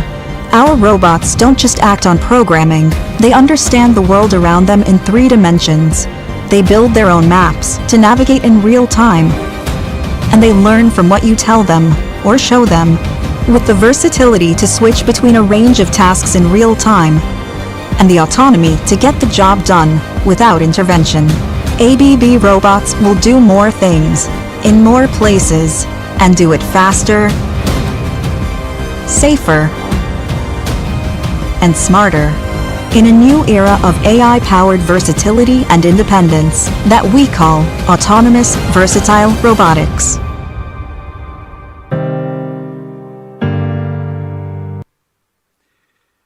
Autonomous versatile robots. Why did we choose this name? Because autonomy and versatility are not the same thing. And as people think now about the full-fledged robot that can do anything, in industry, return of investment matters. So we wanted to break down the concepts and making sure that we have individual products that you can put together to achieve the full autonomy and versatility. Autonomy is the capability of a robot to perform a task without human intervention in a changing environment. Robotics was about the structured environments. Autonomy is about unstructured and changing environments. While versatility is the ability of a robot to change from one task to another task without human intervention. When you put those things together, and of course including mobility, that's the vision we have for modern and futuristic robotics. That future is already here. We are commercializing and deploying many of these ABR products in the world. The first I want to mention is a non-AI product, as much as this is not cool these days, but it's a very important level of autonomy and dexterity. We use it in electronics assembly in many of the Foxconn plants, and it consists on giving the robots the vision combined with the force to do very delicate assembly. Can you imagine what it takes to build the phones that Foxconn builds? Well, we do that combining vision, giving the robot the image of the part, having sensitivity on the robot with force control, measuring the currents of the motors, and combining that at speed of milliseconds, be able to have that sensitivity like a human touch to assemble perfectly and seamlessly. That's already kind of degree of autonomy because you can cope with material variations, deformations, and still insert precisely. We have developed our range of mobile robots, and what's really particular of them is their mapping and localization capabilities. We call that visual SLAM, visual simultaneous localization and mapping. The autonomous robots are equipped with cameras that see the world in 3D. They create cloud points, and these cloud points go through, of course, neural networks to understand. Not only do they have a very robust navigation that requires no infrastructure, you just open them and they go, but they are also sharing the plans. The fleet sees a common map. We have factories in the US who have hundreds of AMRs deployed with kilometers of factory map sharing the maps together. And that swarm intelligence is, of course, bringing additional yield. But not only that, when you give eyes to robot and brain to robot, the mobile robot also has a semantic understanding of the world. And that has very obvious applications. When a mobile robot, be without an arm or with an arm, has to navigate amongst us, if they would recognize that a person is a person or a box is a box and can put semantic attributes, it can take intelligent decisions. Simple ones like collision avoidance. If I need to avoid an obstacle, I'm most probably going to go to the non-animated object like a box versus going to a person, and so on and so forth. Visual SLAM is not only about localization and mapping. The visual navigation is enabling all these AI features. Another example of vision is what we launched is iMotion platform.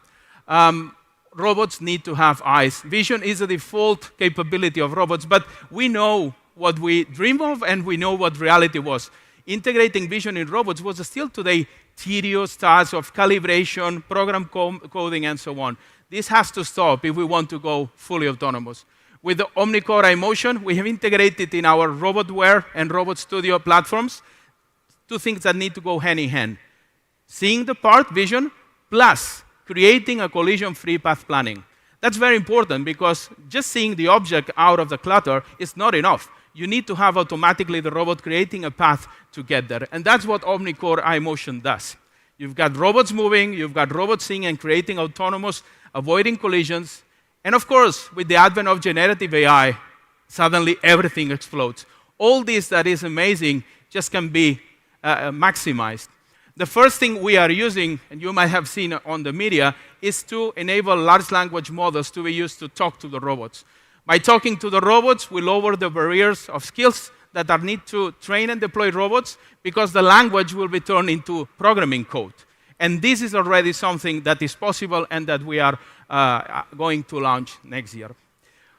All these things, of course, end up into the foundation models. We're using LLMs. The next step is to use VLMs, visual language models. We're also doing that in partnership with Landing AI, a startup from Silicon Valley, where we are taking all the images from internet, going through visual language models, so then the robots can automatically see and detect the objects. And then with iMotion, you create an automatic path towards that. That is the first pillar of the factory of the future. And as you see, you will tailor the needs of autonomy and versatility to your application. So you don't need to have what you don't need. And if you need to have it all, you're also going to have it.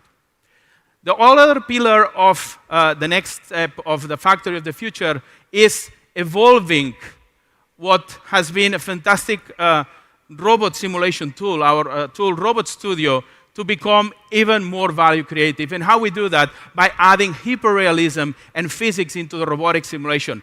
Robot Studio simulation can simulate with high accuracy of motion and precision robot motion. So basically, we are closing the gap from sim to real. There's a lot of talk about these days about the gap between simulation and reality. And if that gap is not narrow enough, then there's big, big value lost in between. What we want to do is to enhance, working with some great partners, stay tuned for Q1, that Robot Studio incorporates properties of the physical properties of the material, so the product itself. If you're going to weld, if you're going to debore, if you're going to polish, we're going to have those physical properties so you can design offline and even prototype inline, which will shorten the cycle times. With this hyperrealism, we will improve the simulations. We will be simulating light, shadows. We will have synthetic data from virtual cameras. And with this, we shorten the time for designing. We enable more co-engineering. And also, we reduce the deployment time. We then also are enabled to train visual language action models, foundation models, and because with Robot Studio we have this fidelity, high fidelity of motion, then you get what you have simulated in the real. If you put the autonomous versatile robots and the hyper-realism together, then you get what is the vision of the factory of the future. If you put together the robot simulation, hyper-realistic one, you shorten the design cycle times, you improve the quality of the simulation, so you can even avoid physical prototypes, so you cut cost, you cut time, you improve quality. But also, when you deploy that versatility of the robot that can cope with edge cases that you have trained in the AI of the simulation will allow the robot also to maximize yield. You don't have to worry anymore about material variations. You don't have to worry about incoming parts. You will be able to detect variances and work around them autonomously. When you digitalize all that also, and you've got this architecture of mobile robots with processed robots, you can think about a very flexible factory. A factory that can scale up and down, where you can route the products to the different process stations to produce different products in a very short time. Scalability in capacity, and at the same time, diversity of products. All digitalized with a digital twin and autonomous versatile robots, closing the gap from simulation to reality. This is our vision for the factory of the future, and we will be honored to work with all of you in making that happen. We've got some demos there and much more to come, but for now, thank you very much. Thanks, Mark. Wonderful talk. Appreciate it. Thanks. Thanks. I think Mark showed us the potentials of all the physical AIs. Very impressive work. I really look forward to work with his team to change the industry. Now you see what we've done. I'm very confident. You see, we built a triangle, very stable. Right? We built a triangle for physical AI. Here, you see, we have a closed-loop physical AI SWAT. Foxconn, NVIDIA, and the ABB. Together, we are shaping a smarter, more connected, and data-driven future for global manufacturing. Last year, here at HHTD, we shared our collaboration with Alphabet Intrinsic, Siemens, and the Project Genesis with BCG. Today, they are all here. Together with the Intrinsic, we build a platform to shift from product-specific solution to a general-purpose automation solutions, which gives us an eventual goal of full factory orchestration and automation. And we have one more thing forward. Today, we want to announce we have a joint venture company together with Alphabet Intrinsic that will build the intelligent factory of the future. And Intrinsic CEO, Wendy, she's here today with us. Thanks, Wendy. Cannot wait to work with your team to change the world. Thanks. With Siemens, we aim to bridge IT and OT, enable the rapid development of industrial business applications. We provide an algorithm library to accelerate implementation while ensuring AI safety through systematic validation and governance. Now you see the platform. This is our vision for the smart manufacturing platform. It's an AI-intensive manufacturing ecosystem. We established the Central Manufacturing AI App Store, bring together internal and external AI agents and applications. With BCG, our Project Genesis is gradually moving towards our goal. Throughout this journey, we feel we are simultaneously upgrading our IT/OT infrastructures, driving organizational transformation. Next, let's look at the video of the Project Genesis. Over the last 50 years, Foxconn has become the world's largest and most efficient electronic manufacturing service provider, anchored in deep expertise with over 1 million skilled technicians. Last year, we launched Genesis, Foxconn's AI-powered reinvention of smart manufacturing, redefining competitive core for the next 50 years, fusing advanced AI and next-generation robotics into our operations. This vision is already becoming a reality. AI agents are optimizing injecting molding equipment, SMT quality, CNC efficiency, and more domains, based in decades of know-how captured in knowledge graphs. At the same time, our first industrial agentic AI system is live, orchestrating multiple domain-specific agents into one intelligent decision network. What once required cross-functional meetings now happens instantly, making objective, data-driven decisions, executing low-risk actions, and inviting managers to co-pilot when it matters most. Together with robotics integrated into the physical world, the factory of the future is coming alive, smart, connected, and cognitive. We are rolling out AI agents from one site to move more than 10 factories worldwide, using a simple platform that makes it easy to deploy computing power, process data for AI, and tune each agent for local needs. And we're transforming how we work, cultivating new talent, and redefining intelligent manufacturing services. This is Genesis, with our partners worldwide pushing the boundaries of smart manufacturing. Join us on Hanhai Tech Day to see this in action. Now you see, this is a real AI-intensive industrial internet. Now I'm not only excited, I'm in a hurry to go back to the factory to do my works. Thank you for your time. I'm looking forward to work with you. Thanks.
Terry-san, Yan-san, everyone, 大家好.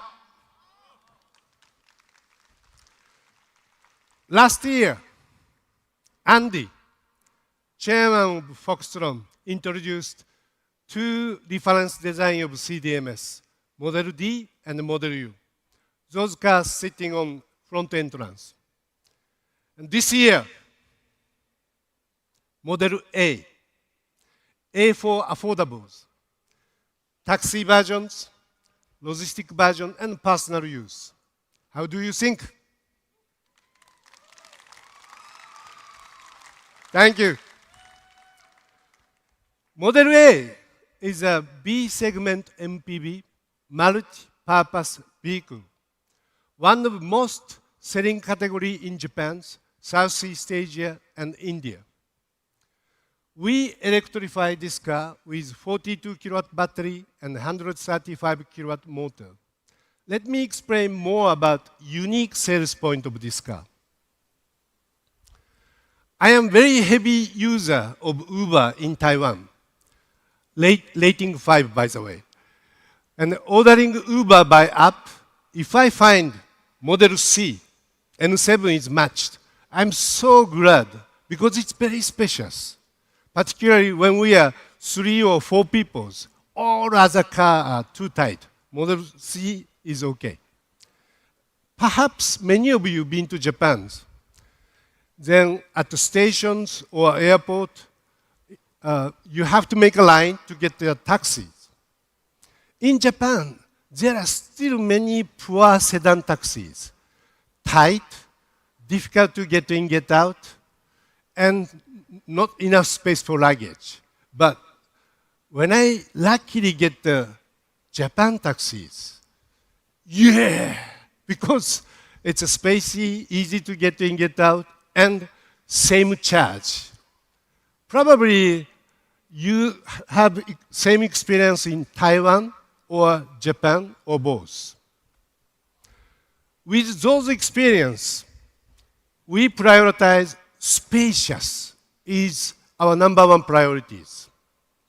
Comparison with top competitor in same categories, our car is 100 millimeter wider and 50 millimeter longer wheelbase.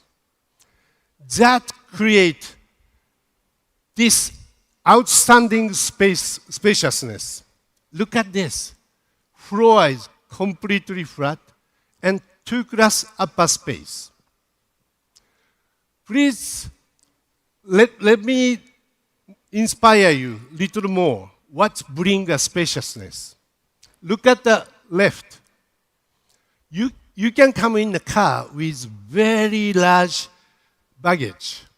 When you are in a hurry, this helps you to save time a lot.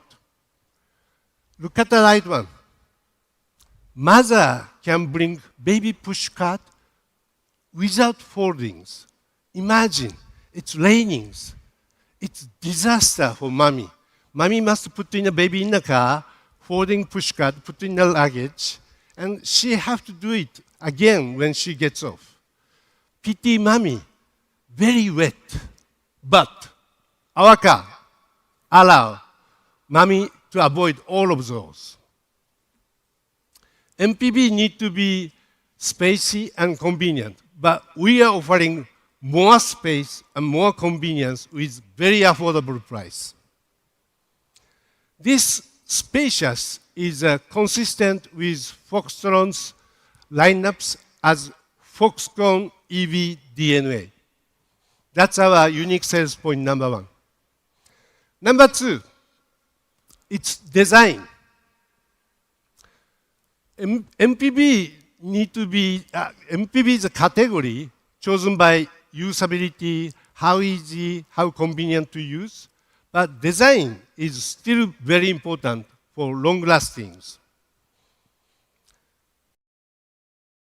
For long lastings, too much accent is not effective, but simple and smooth, those are very important. Look at this side face. No gaps, no steps for glass and window. Look at the front headlight, side rail, and rear combinations. Just simple and straight. Even logistic versions, while we are providing extreme usability and tall height, all rounding edge from corners, switches, and panels all are consistent. This is emphasizing Foxconn is ICT background EV builders. And this is also Foxconn design DNA, consistent with Model T and Model U. USP 3 is a performance. We are adapting very strong, sharp technology motor and batteries. This is motor, 6-in-1, 135 kilowatt. Uniqueness is revolution, 18,000 RPM with over 13 reduction rate.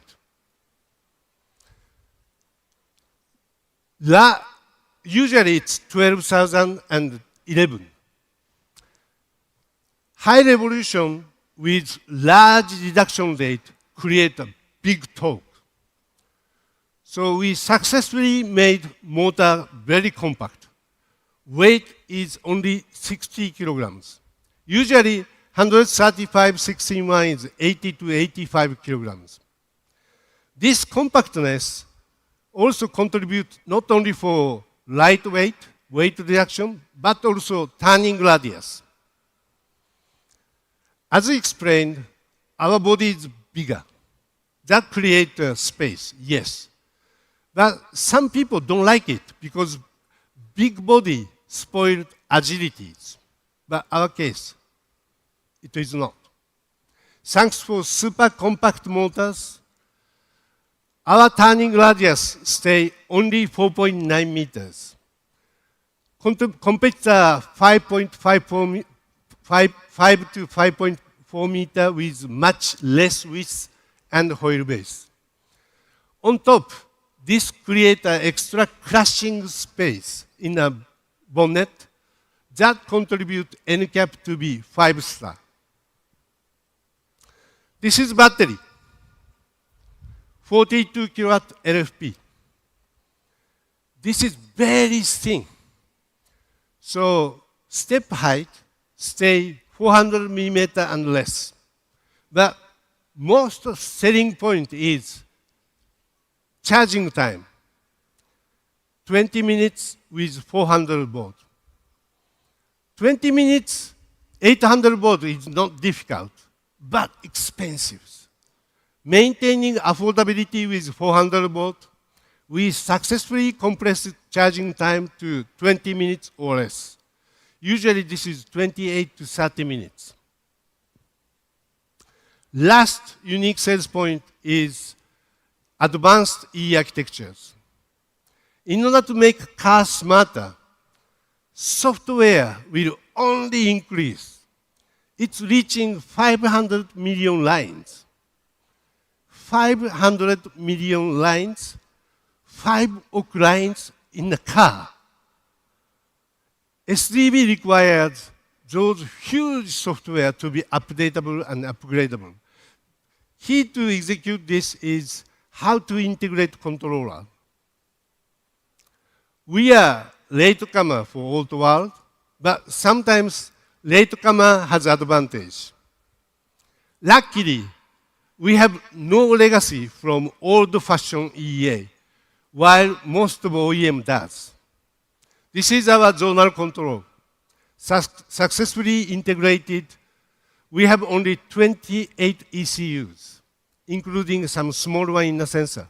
Usually it's 150 to 200. Based on this advanced E architecture, we develop smarter SDB and software. Let's talk about the smart EV a little. As an example, please imagine, think about battery and its damage. Generally, battery nature is same. For example, smartphones. If you make a complete empty, you damage battery a lot. If you make a always full charge, then even using with cables, you damage. On top, like EVs, when you give a quick charge, while battery is very hot, you damage battery a lot. You don't want to damage batteries, of course. but you don't know when you are damaging batteries. As part of smartness, our battery talk to you before you damage. Hi, Dad. I need to talk to you. What happened, my princess? I'm very hot since you are driving fast and braking strong repeatedly. Oh, sorry, my princess. I promise I cool you down. Thank you, Dad, but Remaindelec is very low. You may force me quick charge. Oh, no, my princess. I promise not to charge you until you cool down. Okay, thanks, Dad. Now I go back to IVI. See you at home.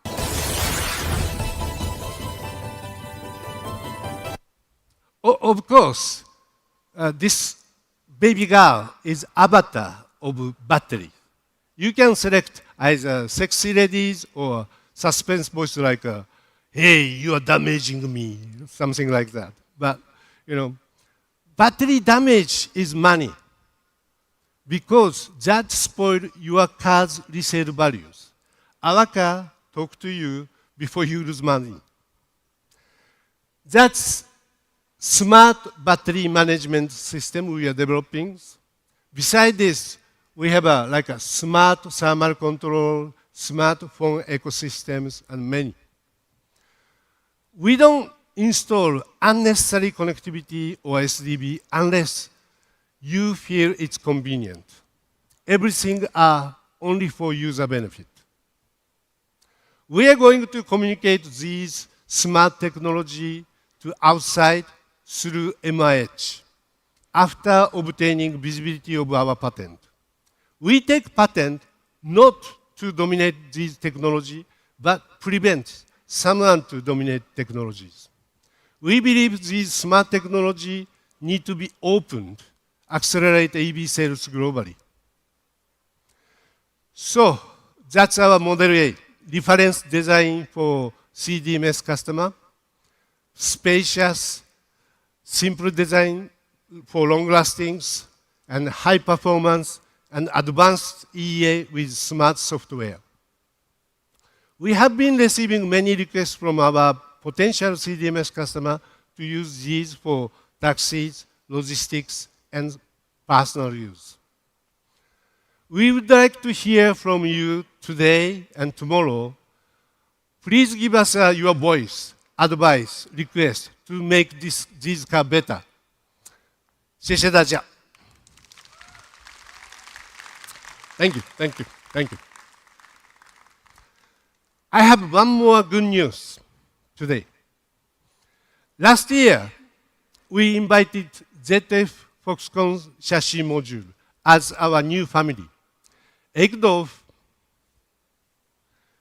spoke his new growth plan, if you remember. This year,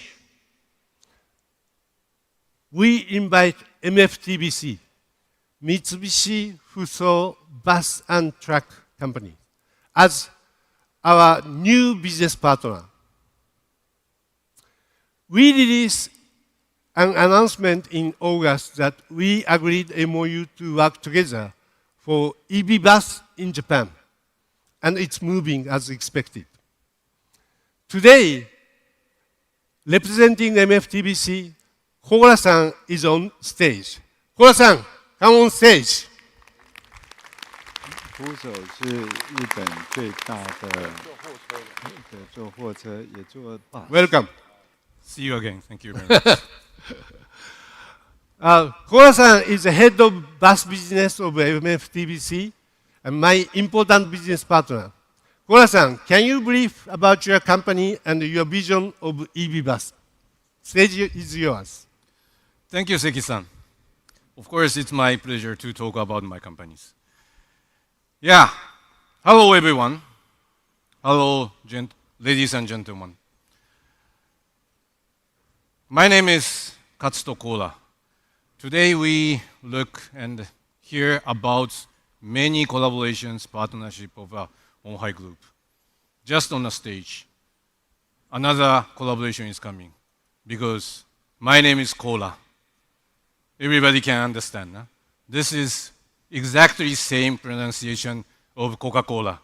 So you cannot forget my name. Huh? Please remember my name, at least, if you forgot Mitsubishi Fuso.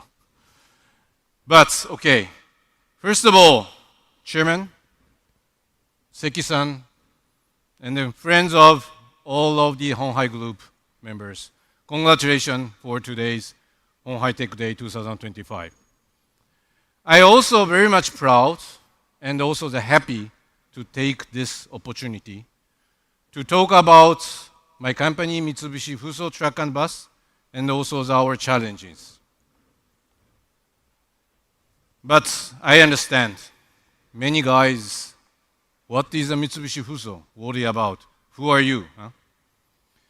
We are commercial vehicles OEM maker in Japan. Fuso brand have more than 90 years experience and histories. And we are proud of Fuso, not only in Japan, but very much international, globally. We are located in Kawasaki in Japan as a headquarters of our company, and also main our plant for Fuso brand truck manufacturing. Also, we have the facility of development, testing, spare parts plant, also KD plant as well in Japan. My responsibility is bus. Regarding for the bus, there is Mitsubishi Fuso bus manufacturing. They are one of our subsidiary, and then they are produced our Fuso brand bus in Toyama, of course in Japan. They also have the more than 17 years of the long history with super high quality production. Of course, we have to be very much global. We are part of the Daimler Truck Group. And then we have the synergy of the vehicle technology and also the sales network in the global. Oh, back, sorry.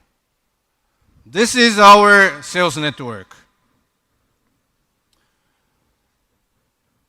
We are Mitsubishi Fuso have around 250 outlets in Japan, and also more than 2,500 outlets through more than 170 markets. We are covering not only Japan from the south to north to south, but also that we are covering very much globally widely.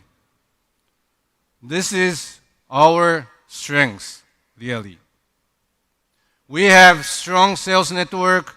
We have strong after-sales network. We are communicating with customer. We are doing the B2C business, by the way. So we are communicating with customers daily and also deeply. And also, we are taking care whole life of customer's vehicle. This means we are taking care customer's business itself. Anytime, customer centricity. This is our company's of the most biggest philosophy. This is our lineup. This is our history. This is our children. I would like to touch later on a bit for my responsibility of the bus.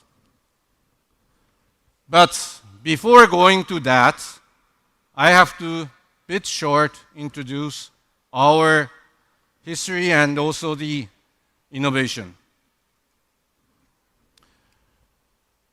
Fuso itself is started from bus in 1932. Today, we are already implemented very much stylish bus, coach bus, but started this long history. So Fuso is bus. And also our product have very much safety features. Why? So much for we are sensitive for safety features innovations. Because this is one of the key for the customers, especially for the bus customers, because bus is carrying the people. Everyone expected to move safely to their destinations, but this expectation is nothing special, very normal, but must be secured. That is the reason why we are very much sensitive, and then we are taking a long time to develop and also innovated our safety features. But not only that, we are also very much environment friendly and then challengers. We are first producer of light-duty trucks of the EV, so-called e-Canter, in 2017. And this year's, just last month, at the Japan Mobility Show in Tokyo, we introduce our challengings for 2 heavy-duty trucks of hydrogen power. This is concept bigger, but we are show up to the globally what is our challengings. We are every time try to be pioneer with frontier spirit. Okay, let's back to our bus. From left-hand side, from yours. This is our heavy-duty coach bus. We are getting #1 share of the market, and then this is our flagship product of the bus. The middle one is our heavy-duty city bus. Unfortunately, we are not top, but we have to become necessary to champion. And then this is the really market. We are looking for the potential for the collaborate with Honghai Group. The last one is a Loza. This is the light-duty shuttle bus.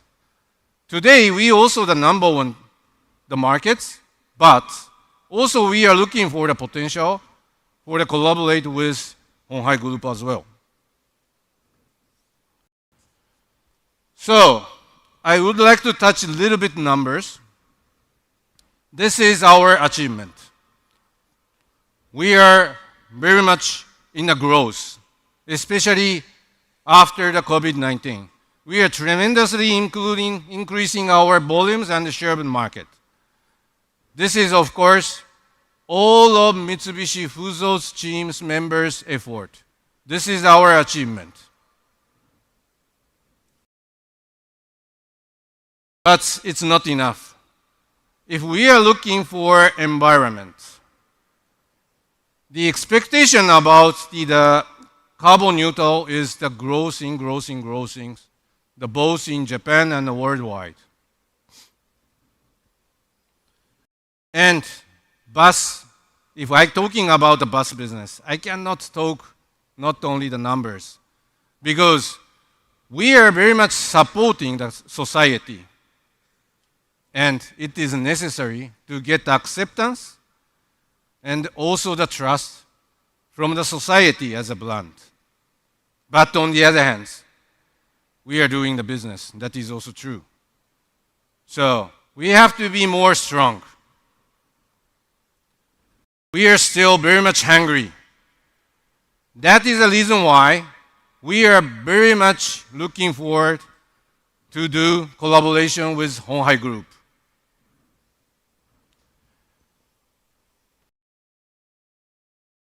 As you already know, in this August, we already announced our collaboration MOU signed it. I believe Fuso and Honghai's collaboration is leading the expansion of the market of the ZTV. Again, please remember what I said of the strengths of the Fuso. We have a history. We have experience of the bus business. We have the capability of development, production, sales, after sales. We know market, we know customers. What is the strength of the Honghai Group? Yes, you already know today. Honghai have the technology, tremendous network globally in our areas, a lot. So I believe that is the reason why I'm believing that both companies' collaboration itself is both are becoming the stronger and we are leading the market much better.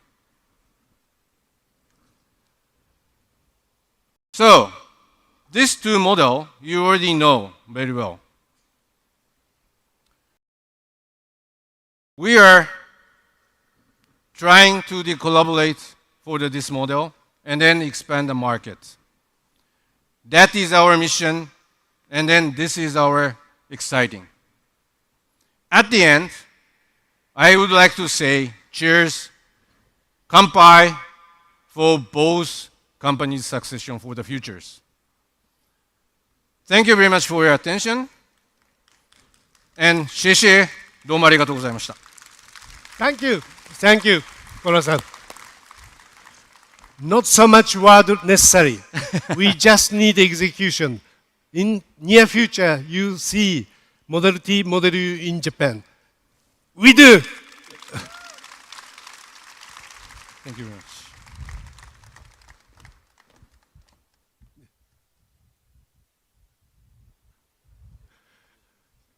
Thank you, sir.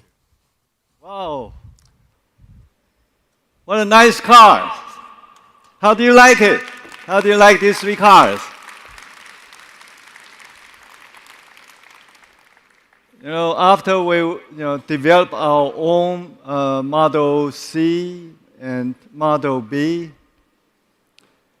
and we felt after seeing the Model A, we felt the details and the culture really makes big difference. Please, later after this meeting, go after this talk. Please go and appreciate the fine details of this Model A's. This is from Japan, from our team from Japan, and it will be for Japan. Okay, thank you, Seki-san. Thank you for your work on this Model A. I think it will be doing very well. And now I have to follow our tradition like last year. I'm going to speak in Mandarin now. Okay. 非常谢谢大家。我知道时间有点晚了我也想这个我们早上的活动尽量的快点结束。但是我想在我这个结束之前呢，要跟我们这个刚刚上台跟我们这个介绍我们的合作的那些 partner 的 speakers 非常谢谢你们包括 Hiroshi-san, Alexis, Hans, Sam, Andy, and Kit, Spencer, Mark, and 可乐さん、コーラさん。谢谢你们，谢谢你们来这个为我们分享很多 insight 那这个接下来呢，我们除了有 serve 一些我们的这个中餐之外，也有一个很安排的一个展区那这个展区呢，大概长这个样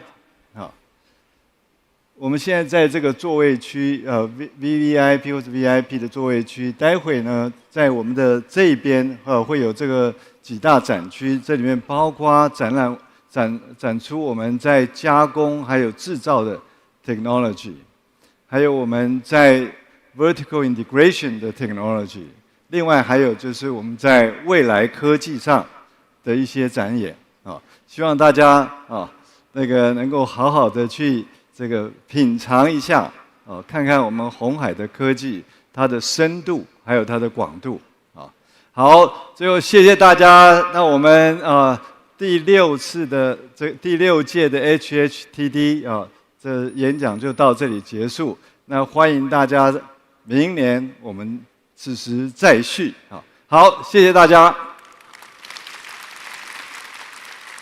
他们提醒我了 ，one more thing 啊。最近因为我们帮 NVIDIA 做了新一代的 RTS car， 来打出来，目前大受欢迎，供不应求了。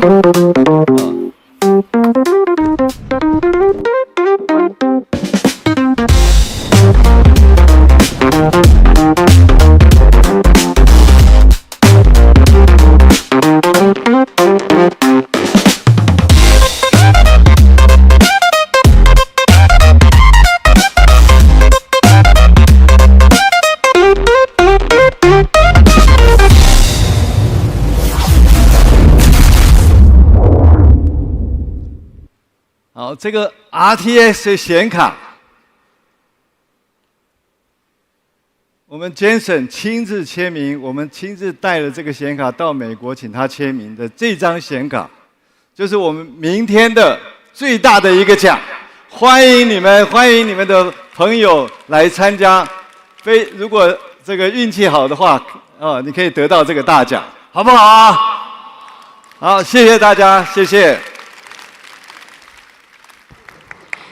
谢谢各位贵宾莅临鸿海科技日的开幕活动。